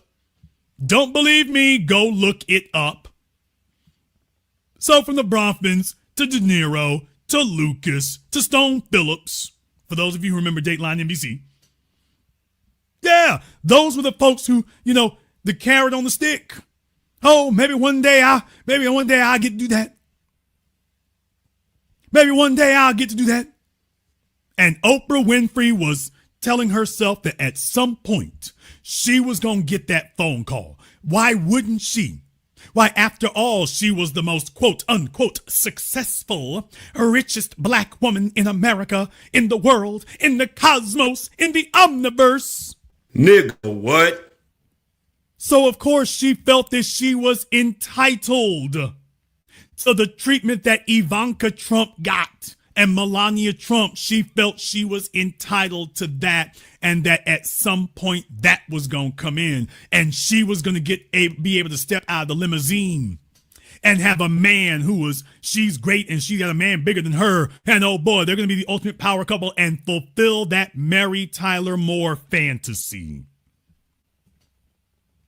And it never happened. Furthermore, you were never in even the slightest scintilla of hazard of it ever happening. You were never in the running. You were never a candidate. You didn't exist to them. Take a look at the women they had, Oprah, and then take a look at you. You can yo-yo roller coaster diet all you want to. It didn't work. Yeah, do I got to remind y'all about that when they go back in the crates? She tried every damn thing when she was at her zenith. Remember? A woman who had all the money, all the fame, all the accolades, but she didn't have 1 ounce of damn discipline. Could we say that her father failed her in regards being not only a productive woman, which she is, allegedly, but to be a good woman to become someone's wife in the future? A lot of people don't really see Oprah, unfortunately, a lot of people don't know, as an actual wife. Yes, she might be in a relationship with Stedman Hell. And as far as relationships with, we really can't really conceptualize those relationships with Stedman, because Stedman is not married to Oprah. So we could look at that as some type of little small time partnership they have between each other. But we all know Stedman is, having this rocks on other women, because if he's not married to legally, he's still out here as a bachelor having his rocks on. And that's the honest truth. Make sure you guys hit the like button and share the stream. Let's go. She had all that mess going on and didn't have a damn ounce of discipline to be able to show. What does it tell you? Money doesn't buy character. Money doesn't buy character. Fame doesn't buy character. Notoriety doesn't buy discipline. And Oprah never had it. That was the issue right there. She never had it. And all those men that she desired to be with, they could see it. They could see it, and she never wanted that to be an issue. Oh, let me go ahead and throw that up on the Jumbotron right quick. Oh no, we sparing no blows tonight. Y'all thought I was done with it. No, let me go ahead and do this here, because she done woke up hell tonight. Let me go ahead and remind her of this right here. Oprah, you wanted the smoke, baby. I brought the barbecue. You all can go look it up on YouTube if you want to. Oprah Winfrey Fat Wagon. 67, see what 67 pounds of mooing fat looks like, and let's put it in a wagon. That's why I did it. At the time, I felt it was important to show it in that way because I'd starved. Do y'all see the hair? Take a look at the hair. For y'all remember in the 80s, she had that 80s punk rocker hair. Yeah, we going back there. Yeah, she had that 80s punk rocker hair, from the metal hair bands. And take a look at her. Yeah, Oprah Winfrey could have done it if she had had some damn discipline. She could have done it. She looked at a bunch of white women who had a level of character and discipline that she never had. Yes, I'm calling you out on it, oinker. She looked at a bunch of white women who had a level of discipline that she never possessed. Mm-hmm. So you could make more money than them and have more fame than them. You could be more well-known than them, but you were never a better woman than them. And that's the reason that Stone Phillips Jr. or George Lucas Jr. never gave you the call. You were never eligible for it. So you can go ahead and sit on that one. And what you really did, baby, was, now you just got the memories of ho-hos and Twinkies and no control. You got a bunch of memories of that. It's too damn late. She stayed thin for about 5-6 days, and that was it. I'm talking about the buffet came calling. Welcome to Good Burger, home of the Good Burger. Can I take your order? Oh, look at her. She looked like she ready to fall over. Hell yeah, because she's malnourished. At the time, I felt it was important to show it in that way because I'd starved. I'd literally starved for 4 months or 4.5 months and thought, well, everybody's going to want to know how you lost the weight, so you might as well tell them. A lot of you already know that what I did was I fasted without cheating for a solid 6 weeks. And Mary Kay, who's a producer on the staff here, got married. And I said to them when I first started this liquid protein medically supervised fast, I said to them when I went in with the counselor that 6 weeks into this, I know I'm going to eat something because I'm giving the wedding and paying for the food, so I intend to eat it. And so, God damn, you fasted with some biofood for 6 weeks? God damn, bitch, that was like a month and 2 weeks. You gonna lose more than this 30 pounds. You're gonna lose a whole 100 pounds. Did y'all know? And I tried this myself. I did weigh myself one time, right? I remember I was like, what was I, 270 something? Around that, right? I fast for like 3-4 days. Did you guys know I lost from water weight alone, generally, and some other things, nearly 15 pounds? So I lost that many pounds in less than a week, and not even a week into it. Imagine if I did that for a whole month. God, I'd be skinny. Woo, super skinny. Like I will have bones by then. Anyhow, let's keep going. Oh, I cheated, but it was controlled cheating halfway into the diet. But up until 6 weeks, I ate absolute. Take a look at the audience here, people. Take a look at the audience. Look what these young women looked like back then. Do you see what they looked like back then? Oprah did not like my video because I let them see, by the way, and this is what's at the end of the rainbow, a sucker punch. A real rainbow, actually. They thought there was a pot of gold at the end of the rainbow. The only thing at the end of the rainbow was a damn sucker punch right between their eyes. But take a look back at these women when they were young and vivacious and didn't have all the stretch marks and all the road miles and all the body count for the most part. Take a look at them back then and look at how it ended up for them. And they were looking up to her, and she was the most lost person in the damn room. You were all looking up to Oprah Winfrey and idolizing her, and she was the most lost damn person in the room, which is why she has to rely on all these quote-unquote spiritual gurus. Yeah, she needs somebody who can tell her about a spirit because there isn't a soul in there. She keeps talking to spiritual swamis and spiritual gurus, and all they do is make money off of getting bootstrapped under her name because they can talk about a soul, and she wants to talk about a soul because she ain't got one. There isn't one. There's just a great, big, huge, gigantic clump. The clump's built hole where a soul is supposed to be. And after all these decades, she's never been able to fill it. So she can talk about Maya Angelou and all these folk all she wants to. But the bottom line is they found purpose in their lives. They found a soul, and Oprah never did. She was hollow and phony at the beginning. And she's now in the last trimester of her life. She is shallow and phony today. And she put a copyright strike on my video because I was one of the few folk who dared to tell the truth, and we didn't get gigantic views, but we got way more than she was comfortable with. We had over 50,000 views. She was not comfortable with that. You don't get 50,000 views and people are not resonating with it. You don't get 50,000 views and people are not resonating with that. She was just like, I'll be damned, it's not a million views, but where the hell did you find an NFL stadium? There's an NFL stadium full of people who don't like my ass? Yeah. As a matter of fact, they are the majority, which is why she said, man, I don't give a damn if it's legal or not. Clip that stuff. Shut it down.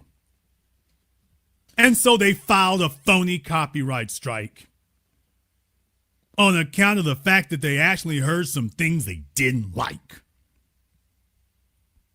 And she knows it's true. If it was a lie, she'd have a bunch of success stories, people.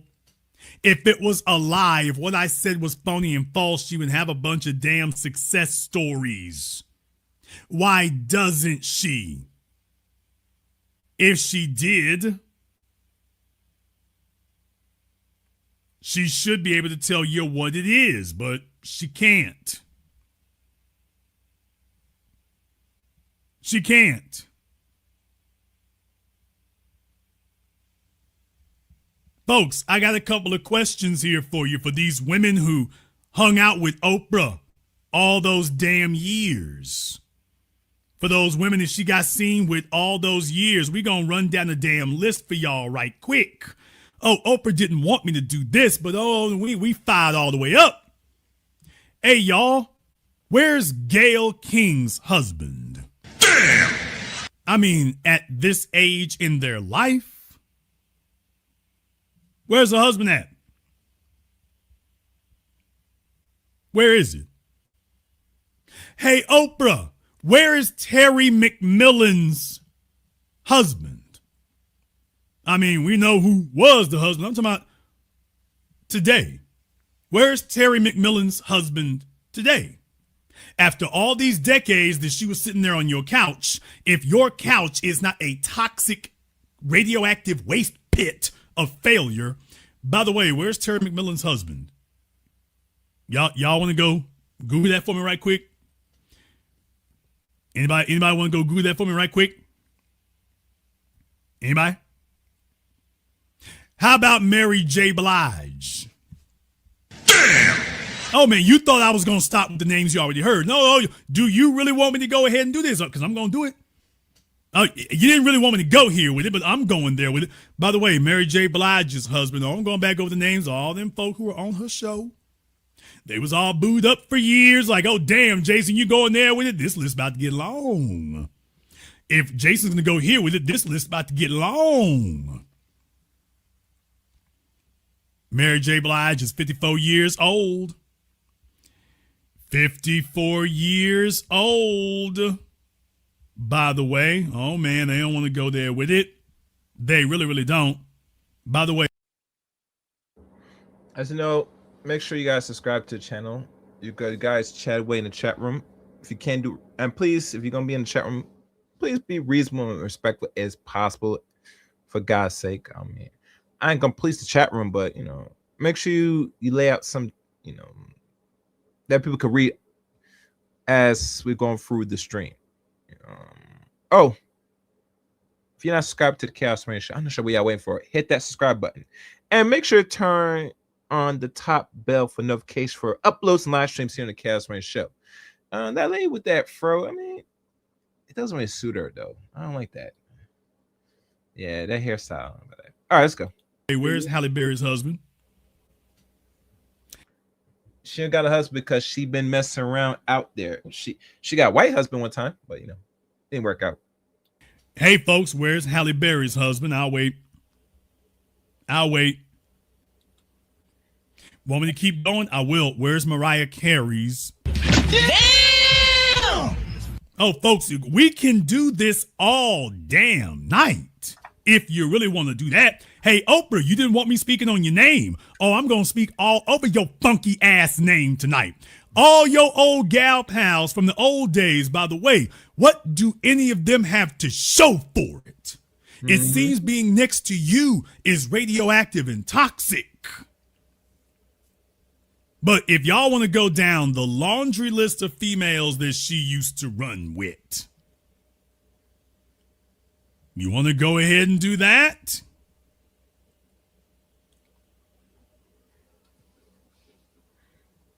I'll go ahead and do that. If you want to, it's fine by me. We can do that. Hey, folks, just out of curiosity, did Diane Carroll die married or did she die single? What? Okay, this might be an opportunity for you to catch me. I'm just throwing names out there right now. But by the way, because we all know she was running around with Oprah, did Diane Carroll die married or did she die single, talking about how great it was to be single? Well, I think Diane Carroll, I think she was married one time to a white man. Let me check the background. That's a good question. I think Diane Carroll. Let me look that up. That's a very good question. As I look up, please, guys, hit the like stream. Hit the like button. Diane Carroll ever married? That's a good question. Diane Carroll. I don't know what's spelling it right. Yes, Diane Carroll was married. She was married 4 times. Monte K in 1956 to 1963. So that didn't even last. That didn't even last a decade. Music producer, talent manager, Fred Goldsman. I think he's Jewish. Fred Goldsman, yeah. 1973 to 1975, 2 years. Wow. Then Robert DeLeon, 1975 to 1977, 2 years. Whoa. And the next marriage she had was almost 10 years, 9 years. Vic Damont, traditional pop singer, divorced in 1996. She was also famously linked romantic to Sidney Poitier. They had a long-term relationship but never married. I wonder why. Sidney Poitier was so talked about. It was major Hollywood story. Let me see this picture of Diane Carroll. Let me look for this picture of this lady. Let me take a look. Yeah, that's Diane Carroll. Okay. Yeah, she was never married. She was married, but born Carolyn Diane Johnson, July 17, 1935, and died 2019. So she died before she touched 84. Yeah. Bronx there. Yeah. She never stayed married. I could tell why. Yeah, and most of her men that she married, they didn't even. What was the longest marriage she had? Let me double check. This one, 7 years. Yeah, 7 years. The longest relationship she had was with Vic Damone, but at that time, at 1987 to 1996, Diane Carroll was just roughly in her late 50s when she got married, in her 50s. That was the longest, again, but that was the longest marriage she had when she was in her 50s. Yeah, that's not good. Yeah, that is not good at all. At 52, yeah, that's not good. Yeah, she was better off staying with Sidney Poitier. Could that make more sense? That was helpful. Fred Goldman, but the rest of the dudes she married was mostly white men. But yeah. Anyhow, let's keep going. Oh, really? Let me read this. Thank you for your comment. She had an on and off relationship with the UK journalist show hosted by Dave Foster. That's good to know. And the sad thing about it is, yeah, she was married to non-black men, but your marriage don't last it doesn't go past a decade. And the last 2 marriages you had before the one you had that will last 7 years, the first marriage, they only last 2 years. So what is it with these white men that married to you or whatever, which we know that most white men are going to divorce black women the most. Y'all know that, right? I hope you guys are aware of this. It's because they find in the long run, they see something in certain black women, if they decide to marry, that it's not really supposed to be around for the long run. So that, and last dude they said she did marry was, who was last dude? Last dude she married, let me see, was a pop singer, which surprisingly he let that stay a little longer. Let me see who Vic Damone is. Yeah. I could tell. Yeah. Anyhow, let's keep going. let's keep going, guys. Wait. Yeah, salute to it. All right, let's go. Did Diane Carroll die married, or did she die single and bragging about how great it was to be single? Oh, y'all saying she died divorced, all right. Oh, all right. Well, I'll be damned. Just everything Oprah touches. Damn, Jason, all the Oprah fans are sitting up here punching the air and kicking their shins. Damn it, this nigga, why you got to say all these things? Okay. Damn. It's a whole roll call. Yeah, I know. I'm here to break your soul. Yeah, I mean, y'all be saying names. Eartha Kitt. You know, we can go down the list, people. If they showed up on Oprah's show, the chance of them dying married fell off a damn cliff. Oh, Maria Shriver, you don't want to go there with it. What? Yeah, folks, I mean, just a laundry list. If you went on her show, that was curtains for you. That was curtains for you. It ain't gonna work because it couldn't. So for Oprah Winfrey, she's just preparing herself for the inevitable here. And that was what the hell is happening. So she just wanted to make sure that she had company. That was all. She just wanted to make sure she had company. Let me go ahead and do this right quick. Let me go ahead and throw this up here right quick, just in case. I'm going to go ahead and throw y'all a bone right quick. I know it's the holiday season. You might be feeling some kind of way. I get it. Don't worry, I done brought up something for you, though. I got something for you. There's no hate, no animosity here.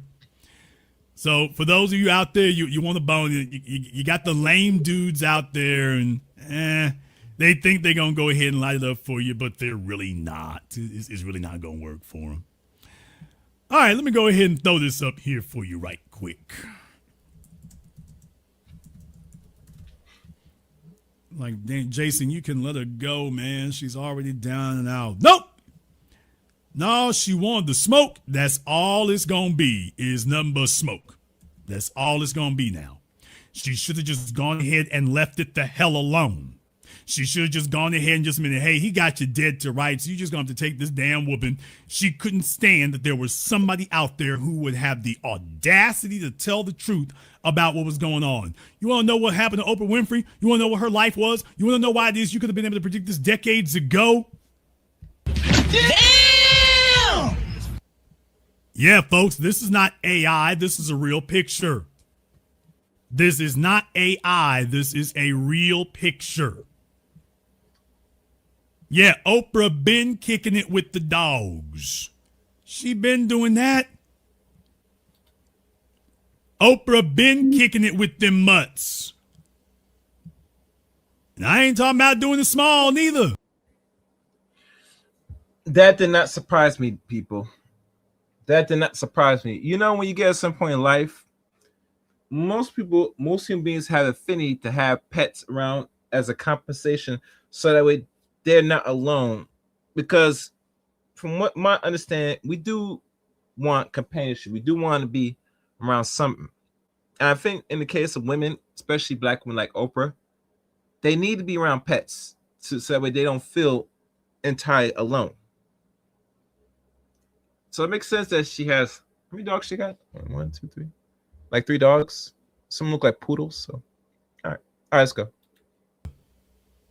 I mean, she been doing that. So when I tell you young men, that ain't nothing to play with. When you meet a female that she's in her 20s and she only long-term relationship she's had has been with a damn dog, dude, that is her man. You ain't got to like it. That is her man. It might hurt your feelings, but it is what it is. That is her man. That's him. You're the one being delusional. She's already given her heart to him because she can control. Although in true Oprah Winfrey fashion, it would not be Oprah Winfrey if it wasn't a situation where you can't just have one time that occurs. Damn! I mean, you take a look here. I mean, she's got a herd of them. A whole damn herd. And you God damn, she got 1, 2, 3, 4, 5 dogs. And one guy writes, by Byron Hammer writes, the pets had no choice. Of course the pets had no choice. You better be with your master, or she going to Guys, like the video, share the stream, and if you want and feel so inclined, you can support channel by super chat or cash app. And normally there's a quota and we want to reach, and I could probably put it now. I mean, I didn't done this in a while, but why not? We try to reach at least what's it like 50 in total for every stream. So if you're inclined, if you have any saying or anything, throw little coins into the stream. I really appreciate it. Let's go. thought she was ever gonna marry Stedman? You thought that you were delusional enough to think that was ever gonna happen. While you're sitting there in her funky octogenarian, ovarian, dried up, post-menopausal, post-wall, post-cornflakes audience, and you thought she was ever gonna overcome this? When Oprah Winfrey dies, she is gonna give it all to the dogs. Damn. She's gonna be one of them, and you already know it. When Oprah Winfrey dies, everything she got gonna go to the dogs. Wow. She's gonna be one of them. And you know she's gonna be deliriously happy to do it.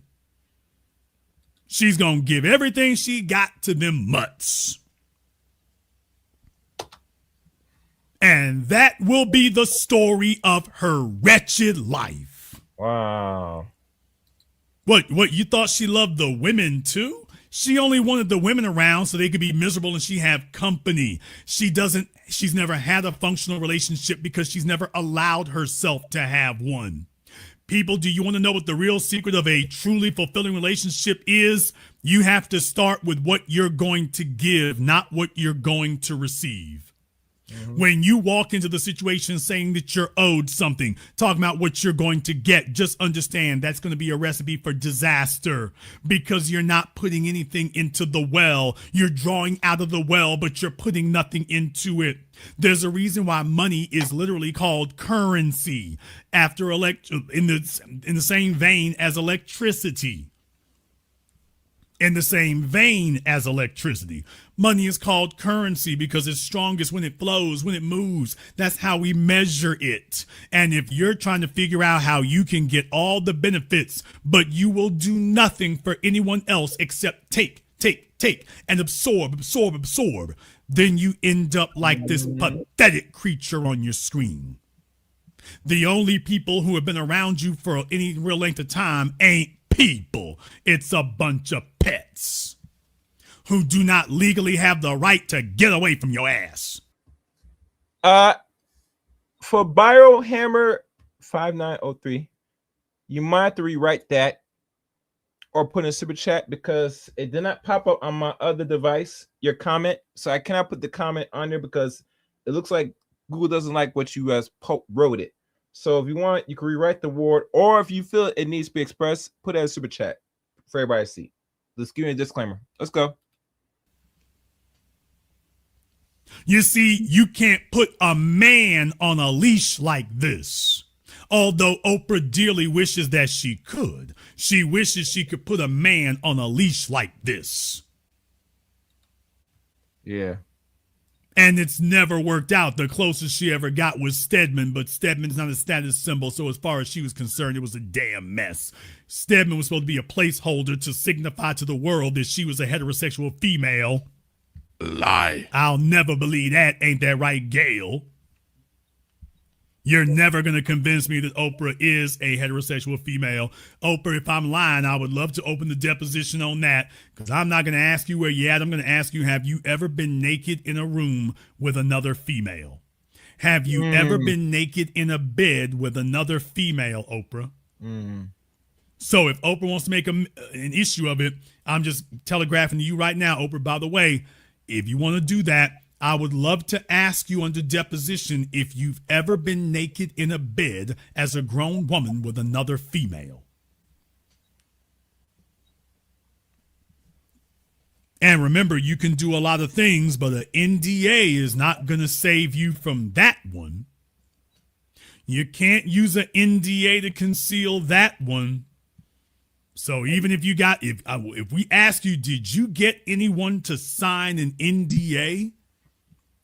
Have you ever been naked in a bed with a female that you later had sign NDA?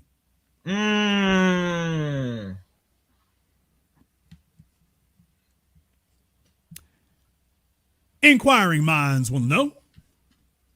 Don't we all want to know? So if you want to know what she was so damn angry about and why she came after me the way she did and why she was determined she wasn't going to let it go, it is because them body blows hit in a place that she's not accustomed to. She was actually able to feel those. Those shots got through. It is my belief that Oprah was so mortified when she looked up and saw a video with over 50,000 views that was telling the truth that she ruined a generation of females because she knows this is what people really say. This is what people really say, and she knows it. Let me explain something to you. Oprah Winfrey comes from that world of Donald Trump. She wishes she had generational wealth. She doesn't. But she comes from that world of Donald Trump. She comes from that world where what she says is supposed to be reality. So if she tells you how great she is, and as you all heard there, she's talking about, I don't mean to brag on myself, and then she immediately starts bragging on herself. Yeah, she's used to telling you that you can't speak on her. Oh, you don't get to speak about her because she's so great. Some of the crazy, crazy stuff that's written makes me so sad because I've lived such an honorable life. And I'm not trying to make myself look like Miss Goody Two-Shoes. What you all heard me run down tonight, did that sound like an honorable life to you? Or does this sound like a narcissistic delusionist? But I really do, one of the things that Maya Angelou had said to me years ago is that I am obedient to the call. So I've done like you all have done. I mean, I can honestly say that I have never done anything to consciously cause harm. Okay, she said, I did what you all have done. How many women in here slept with Roger Ebert? Damn! Asking for a friend. By the way, okay, she says I've only done what y'all have done. How many women in here have slept with Roger Ebert?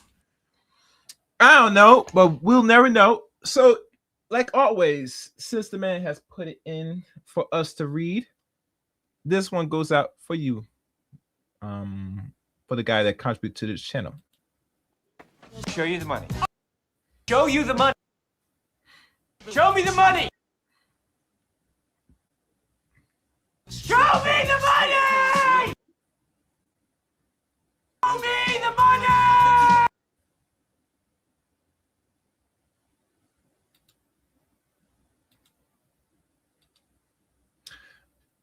Another contribution to the show. Thank you, Byro Hammer 5903. And he writes, Oprah Winfrey realized that her powers is minimal when she on her own. The faceless men in corporate America or corporate Oprah spaces are pulling her strings. She's their puppet. Have anybody remember the little avatar or the picture of the movie The Godfather? Yeah, that's Oprah. That's definitely Oprah. Well said, my good friend. And thank you for your super chat. That's well said. Let's continue.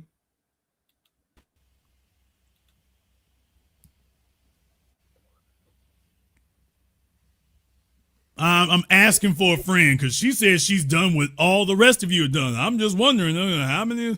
So is a bunch of y'all done slept with a Roger Ebert type? Oh, because I thought y'all was better than that. I thought y'all were better than that. Okay. Yeah, we don't want to talk about all the folk that she screwed over. Michael Jackson, Monique, you know, it's a bunch of folk who, I'm just letting y'all know, I talk to celebrities and they all got the same stories. Oprah is a dirty, low-down, backstabbing bastard. And no, she's a phony and everything, but she's got a big microphone. She got a big microphone, so that's what she ends up doing. To another person. I can't think of nothing that I would have done in this life. And I feel that from y'all too, some good people in here. And so to hear people say things that are just crazy, like I'm a part of a cabal and there's a whole conspiracy with children, that stuff makes me sad. Some of the crazy. Okay, so Oprah wants you all to know that she's sad. And thus you all need to shut up. Stop asking questions, like the Epstein files. She doesn't want us asking any questions. You're not supposed to question anything. All the oddball stuff she done lived, you're not supposed to say anything about that. Nothing at all. You're supposed to just roll with it. You're supposed to just roll with it. And that's the issue. In the chat room, Judith, so glad you volunteered to call up on Let's go. on Zoom. What? All right, we've gone ahead and pinned the Zoom link to the top of the chat. So Judith, very glad here on the. And any other comments or questions you guys want to add, y'all can put it now. That, ma'am, let's go ahead and get you on up here on Zoom so that you can explain to everybody what the real deal is. You can go ahead and explain. I can't wait to find out how old Judith is. I can't wait to find out how old Judith is.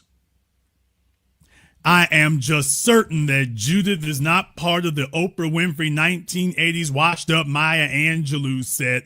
All them chicks who used to be shaking their groove thing with Lisa and the Cult Jam. Okay, Judith, we don't need you to talk right now, so we're going to put you in timeout for 5 minutes because you got 2 minutes to hop on Zoom, and anything you have to say, you can say it on Zoom. So we don't need you to talk in the chat room now. I need you up on Zoom for me. Let me go ahead and get you up on Zoom for me here. Now, you've been talking in the chat room. I need you up on Zoom now. So, yeah, you know, back in the day, you know, all the chicks back in the day who used to be dancing the Shalimar and the Jets and Menudo and the original New Edition. Damn! Yeah, all the chicks who used to be fly back in the day when the original New Edition was on stage. Yeah, that's the Oprah Winfrey audience, and they're out here today. I'm standing up for my mama. I'm defending my mama. And here's the crazy part. Oprah Winfrey does not give a damn about a single female around her. She doesn't give a damn about a single female in the audience. She does not give a damn. She is just some ragged out emotional wreck who will cry and break down in tears at the drop of a hat, and you're silly enough to think that that signifies, oh, she's a sensitive person. Meanwhile, you forget about the Hawaii thing. Her and Dwayne Johnson were telling everybody else to donate for Hawaii. It's like, wait a minute, y'all sitting on how much? Y'all sitting on how much again? Yeah, she doesn't. People, we will literally be here all night running down the list of how wretched and despicable an individual that she is. We don't want us to go ahead and keep doing that. But that's why I said I'm going to cut it down to a few things, because if I had to give a whole comprehensive list, we'll be here all night. We'll just make a few things. You can't argue against those. You really can't. You really can't. And she can't. Oprah Winfrey doesn't love anybody, including herself. And in the latter half of her life, at the end of her life now, she just doesn't want to have that be a conversation. She just doesn't want us to have a conversation about that, because she understands the internet is different. I warned her about this during that program that She Ruined Your Moms. The internet's different. The internet is different. You see, you can hide your ass on network TV, and it's not a two-way conversation. On the internet, it's a two-way conversation. If you say something on YouTube, we can actually respond on YouTube. When she was hiding on network TV, we couldn't respond. We couldn't hold her accountable.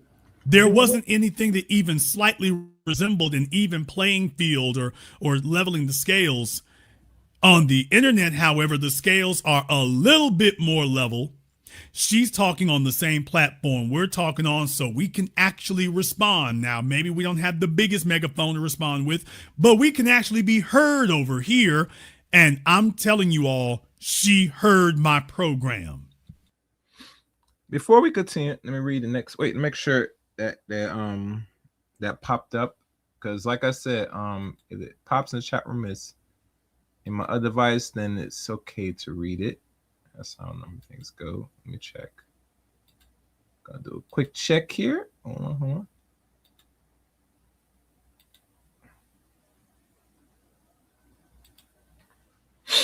Okay.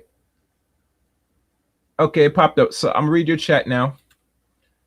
And Byro Hammer writes, 503 writes, I grew up watching Oprah. I didn't know I was watching Liv manipulating the masses of eyeballs out there. And you know what's funny? Because when we were young, I'm not sure if you're a 90s or 80s baby, Byro Hammer.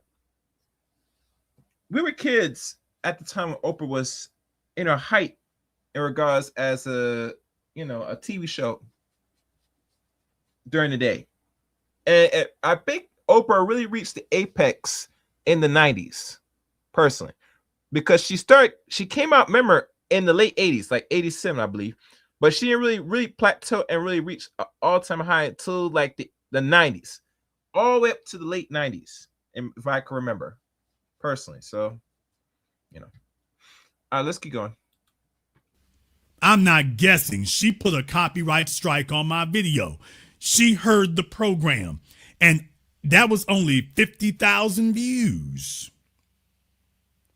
That was only 50,000 views. So you see how ragged out she got over 50,000 views. Imagine if she had left the video alone, it would have been over 100,000. Oh man, she'd be laying in the middle of the floor in the fetal position in the middle of them dogs. Damn! Oh, she would be laying in the middle of the floor in the fetal position with a fifth of Jack Daniels and a Kamala Harris campaign sign and some Metamucil and probably some Depends undergarments. And the dogs are just going, they sniffing, but they ain't really licking on nothing like that. That's what she would be doing. You see, she thought she was going to come to the internet and she was going to get the same reception that she got on broadcast television. She thought she was going to get worshipped over here. She came over here and heard the damn truth. Because here's the bottom line, people. If she still hates men, she brought on Professor Scott Galloway to talk about the problem with men.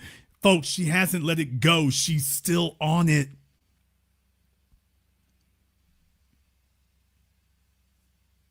Oprah the Whale Winfrey has never let it go. She's still on it.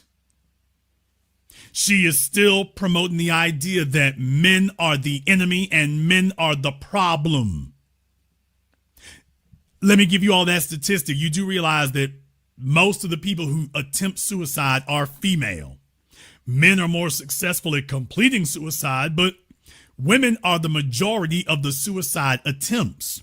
Women are the majority of body desecration, scarring themselves, cutting themselves, mutilating themselves.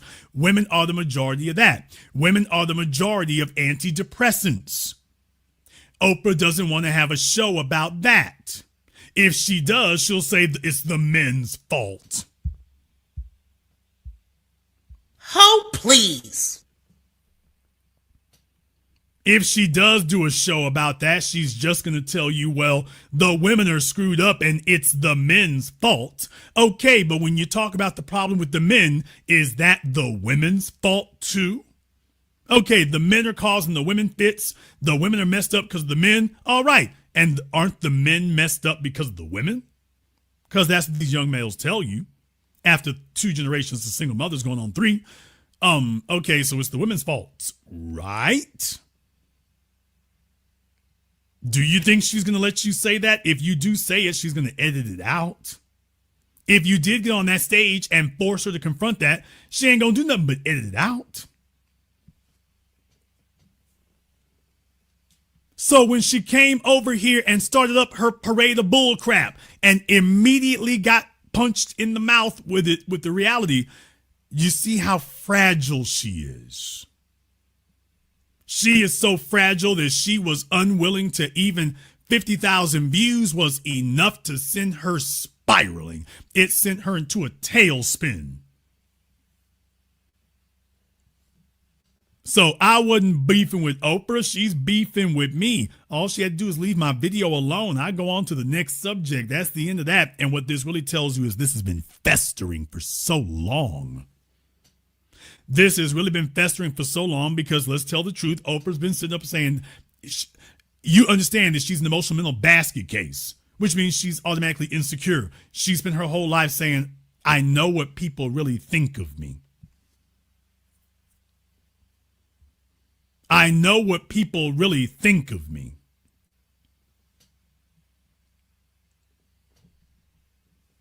She knows this is what people really think. And she's okay just so long as it doesn't get said or it doesn't reach a critical mass. She can lie to herself and say, well, that's just 1 or 2 people. When you see 50,000 views, it's like, oh, hell, that's not 1 or 2 people. That's not 1 or 2 people. Oh, my God, I was right. They all despise me. Because I don't, and I used to be able to hide it back when I had something to offer. See, folks, Oprah Winfrey, there's a reason why she was on television for literally decades. She was on TV for decades because that was what she had to offer. Let's be very clear. And I'm not going to put nobody on Front Street, but to my celebrities out there and whatnot, hey, y'all know what I'm saying is the truth. You all want to get promoted. You want to get boosted. You're looking for a show that can give you the most eyeballs. If you got a project, if you got a movie, if you want to go independent. All right. Let me check if it's been written because I see more comments. All right. Let me check what's going on here. Okay. 1, 2.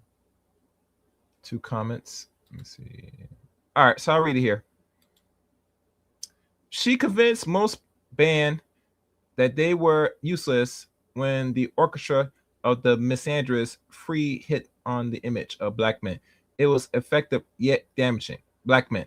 Yeah, remember, and we gotta keep in mind, she is funded and paid by non-black men to continue the propaganda of shitting on black men, continue the program that black men are evil, continue the program that black men are on the down low, to continue the program that black men are deviants and they create baby mamas. It's all a plot at the end of the day to destroy the image of the black man and to uphold the image of non-black men overall.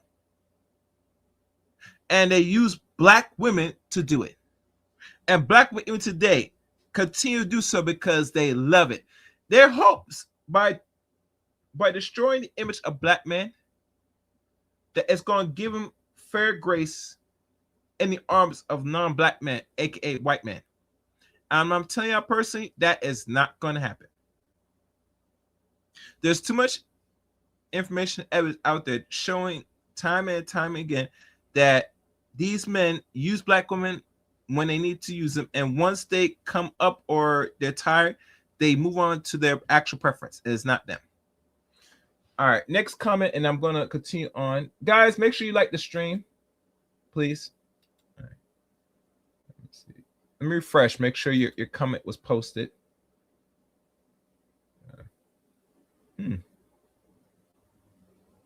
Yeah, it didn't pop up. That means Google didn't like it. So if you want to be read, you could rewrite it, or you could post another super chat.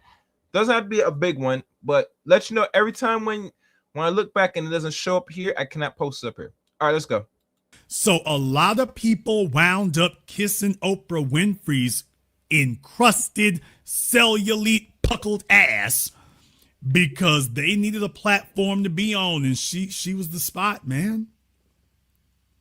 If Oprah talked to you, you might have a salvation. If Oprah shut you out, you were just kind of invisible. So she used that and leveraged that. A bunch of phony people and phony quote friends and people afraid to talk about her and afraid to tell the truth about her because they were afraid that she had a much bigger microphone. And here's the thing, if Oprah don't like you, she doesn't just blacklist you. She blacklists you, your publicist, your friends. So she does the typical dirty Hollywood stuff. Yeah, that is so true. I can't name any art. If anybody will remember, can y'all recall the people that were supposed to be on Oprah or let's say alleged were blacklisted on all ventures, either in entertainment or certain forms of Hollywood or, all forms of, was Oprah responsible for that? And who are the characters that said Oprah was responsible? Or let's say had the idea that she's one that kind of blackballed from the entertainment business. Can y'all guys know? Do y'all know? Write it in the chat room or in the comment section. Either or, I'm gonna read it. Let's go. She blacklists you and anybody associated with you. So that strikes the fear in people. They're afraid to speak against her because they know she'll go scorched earth. And that was what it used to be. Well, yeah, when she was the only game in town or the biggest game in town on television, she wielded that leverage like a sledgehammer. Oh, she was ruthless. Now that she's lost the show and she got to get out the mud with everybody else, and there are plenty of social media influencers bigger than she ever was. There are plenty, I'm talking about hundreds of social media influencers bigger than, well, Oprah, by bigger, I mean more well known. I don't mean physically bigger. They could never do that. No, they could never match you there. But I'm talking about socially bigger, notoriety bigger, name recognition bigger. I'm not talking about physically bigger Oprahs. Don't get me confused here. But yeah, there's a laundry list of people now who are way bigger than she ever was. Oh, they're way bigger than she ever was. So yeah, she's super sensitive about it now. Because there's a bunch of people bigger. Stuff can go viral. She doesn't run the media infrastructure anymore.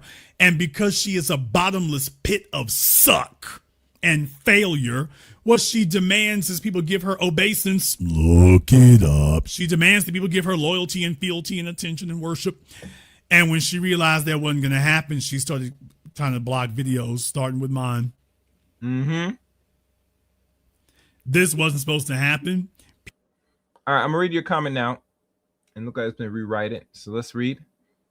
Burnhammer writes, "She's an agent for white supremacists. The tool will be broken once they're used." Yeah, we all know about that. Once they've been used enough, they break the toys. Next comment. Oprah came up with the DL gibble. The sister lapped it up to this day. Yeah, they still do. Thank you for your comments. Let's keep going. People, she was supposed to come over here on YouTube and Twitter and Instagram and be the goddess again and folk kissing her ass and sucking up to her.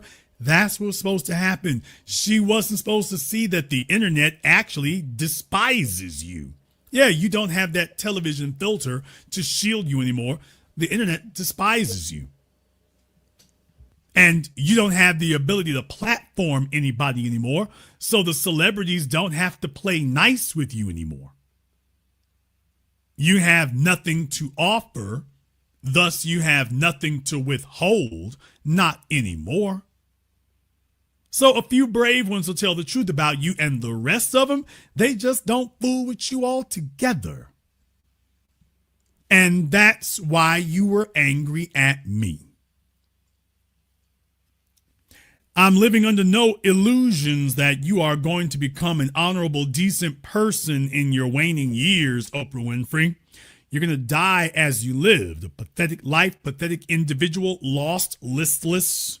Only now what you're showing is that you are desperate, you are fragile, you are stubborn, and you are failed. You never should have acknowledged me, Oprah. That was the winning play. The winning play was not to inject the Streisand effect. You should have just ignored me. You should have just let that go. Yeah, the video might take off and it might bother you a little bit, but it was only gonna be one video. Yeah, them bruises gonna hurt for a little bit, but it just would have been one. You could have shook that off. If you were a better class of human, which you aren't, you could have. It failed because you can't. If you were smart, Oprah, you would have just left me alone. You wouldn't have said anything at all. Now take a look at it. You got 3,000 people in here live on the day after Christmas. Damn! I mean, they done shook off the damn eggnog and the turkey and the niggitis. And Oprah, now look what you done did. You should have just left it alone. That would have been smarter. But you're not smart. That would have been better. So you're already showing how internet illiterate you are. Folks, she's showing she didn't learn anything. She doesn't have spin meisters anymore. She doesn't even have good advice from people. She just failed the most basic test. You don't even respond to this. You don't even respond to this. You just leave that alone.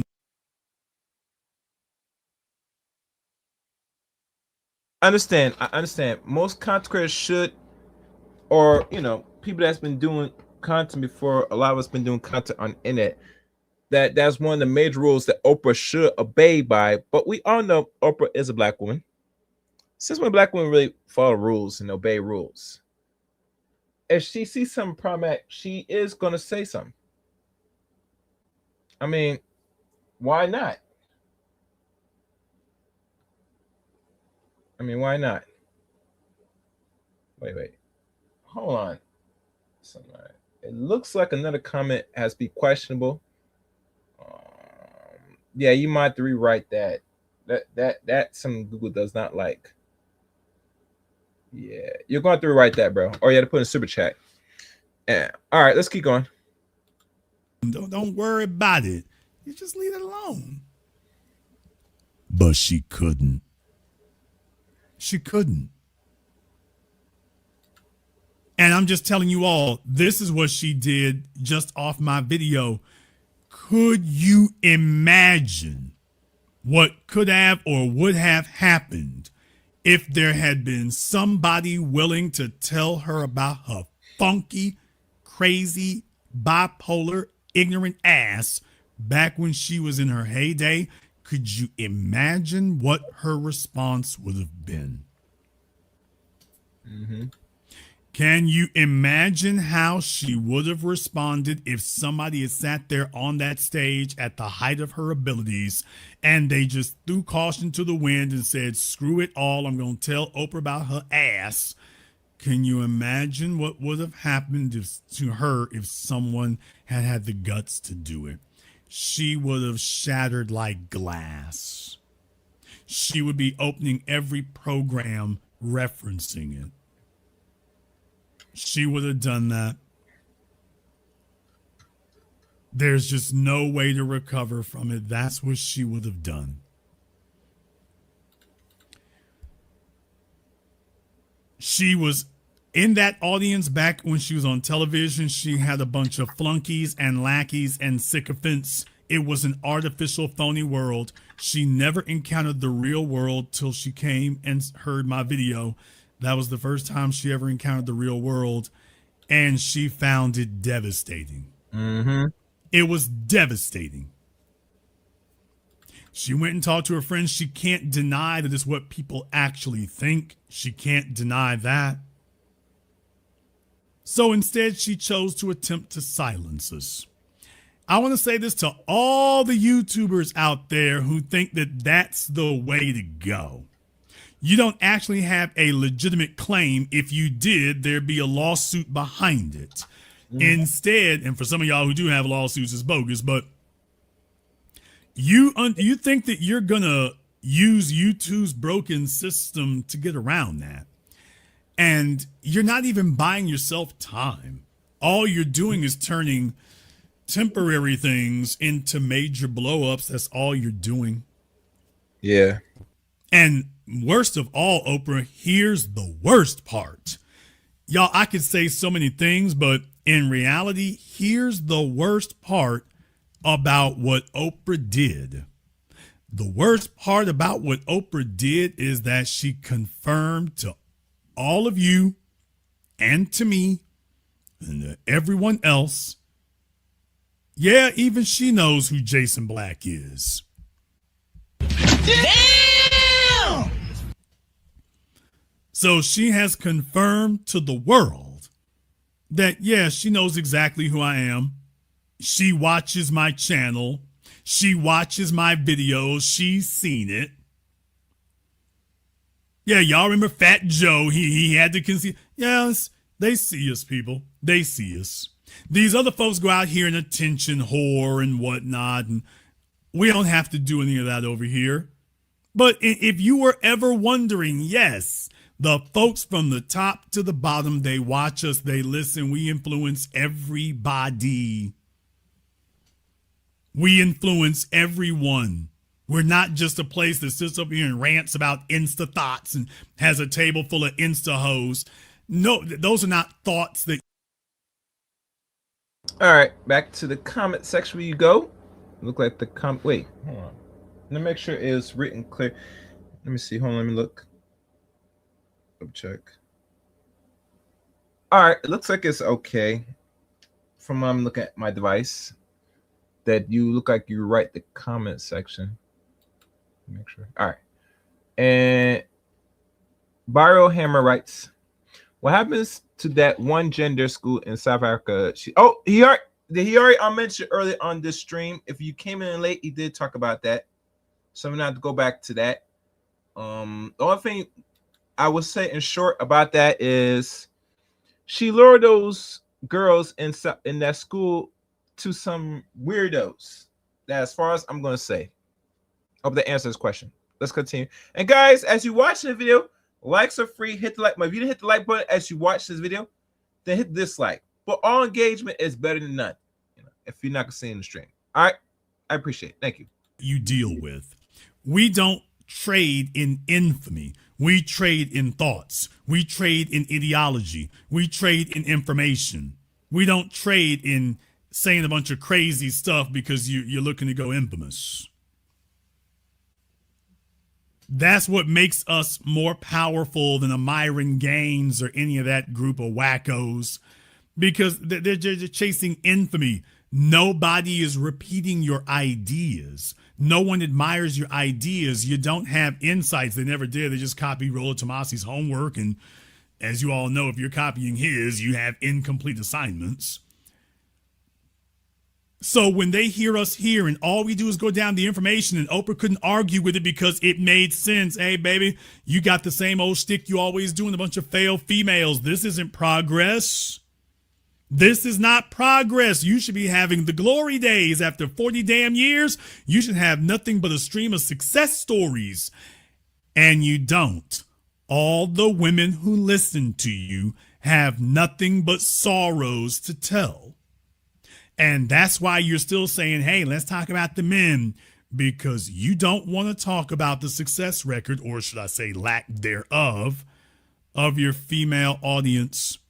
Any of them who are stupid enough or foolish enough to listen to you decades ago, or God forbid now, we're not even guessing anymore. You can see what it is. Now you can just see who it is. However, you just might disagree. There's a very possible chance that you do. Judith did, but she hasn't called in, so we're going to let Judith go ahead and go here. But for everybody else here, I understand. You might disagree. There is a chance, a scintilla, a possibility that you may. In which case, we are going to go ahead and open up the Zoom for you here now. You are more than welcome to go ahead and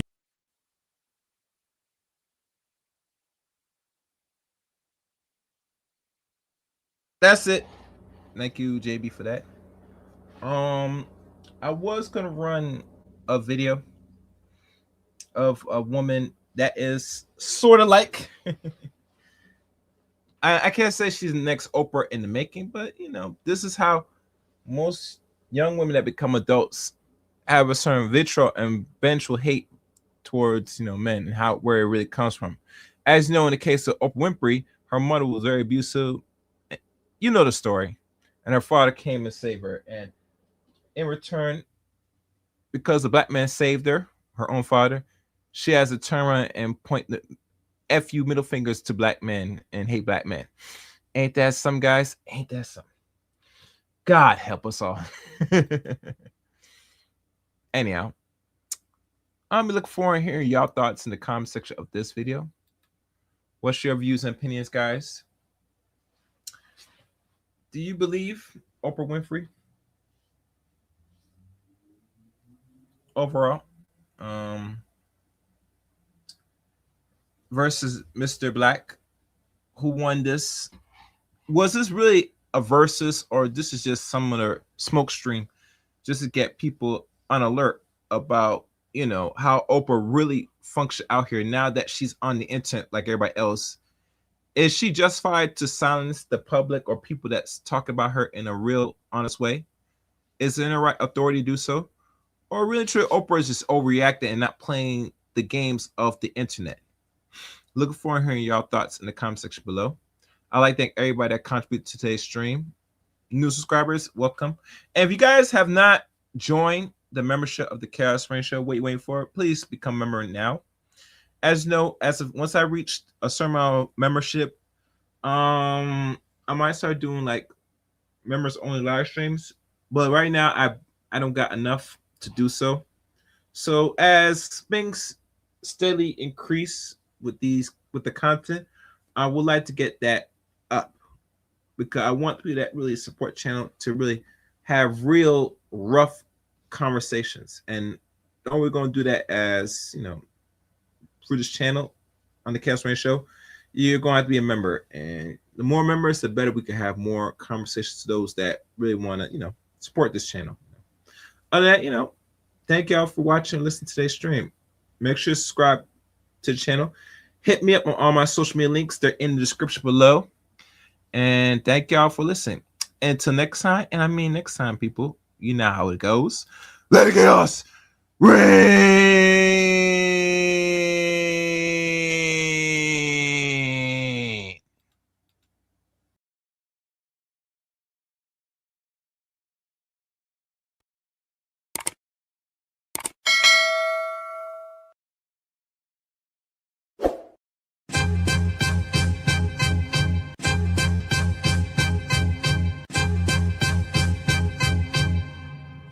Man, all you hoes.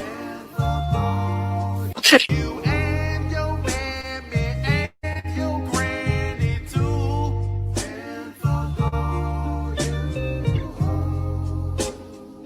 I'm sick of this shit. All you hoes. Don't give a damn what you wanna do.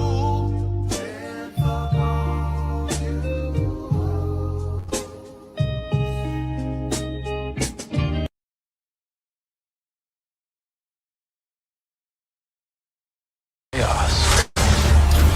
They like the chaos. They like the chaos. So when you're able to The chaos. let that chaos reign with, The chaos. let that chaos reign with, The chaos let that chaos reign with, must reign.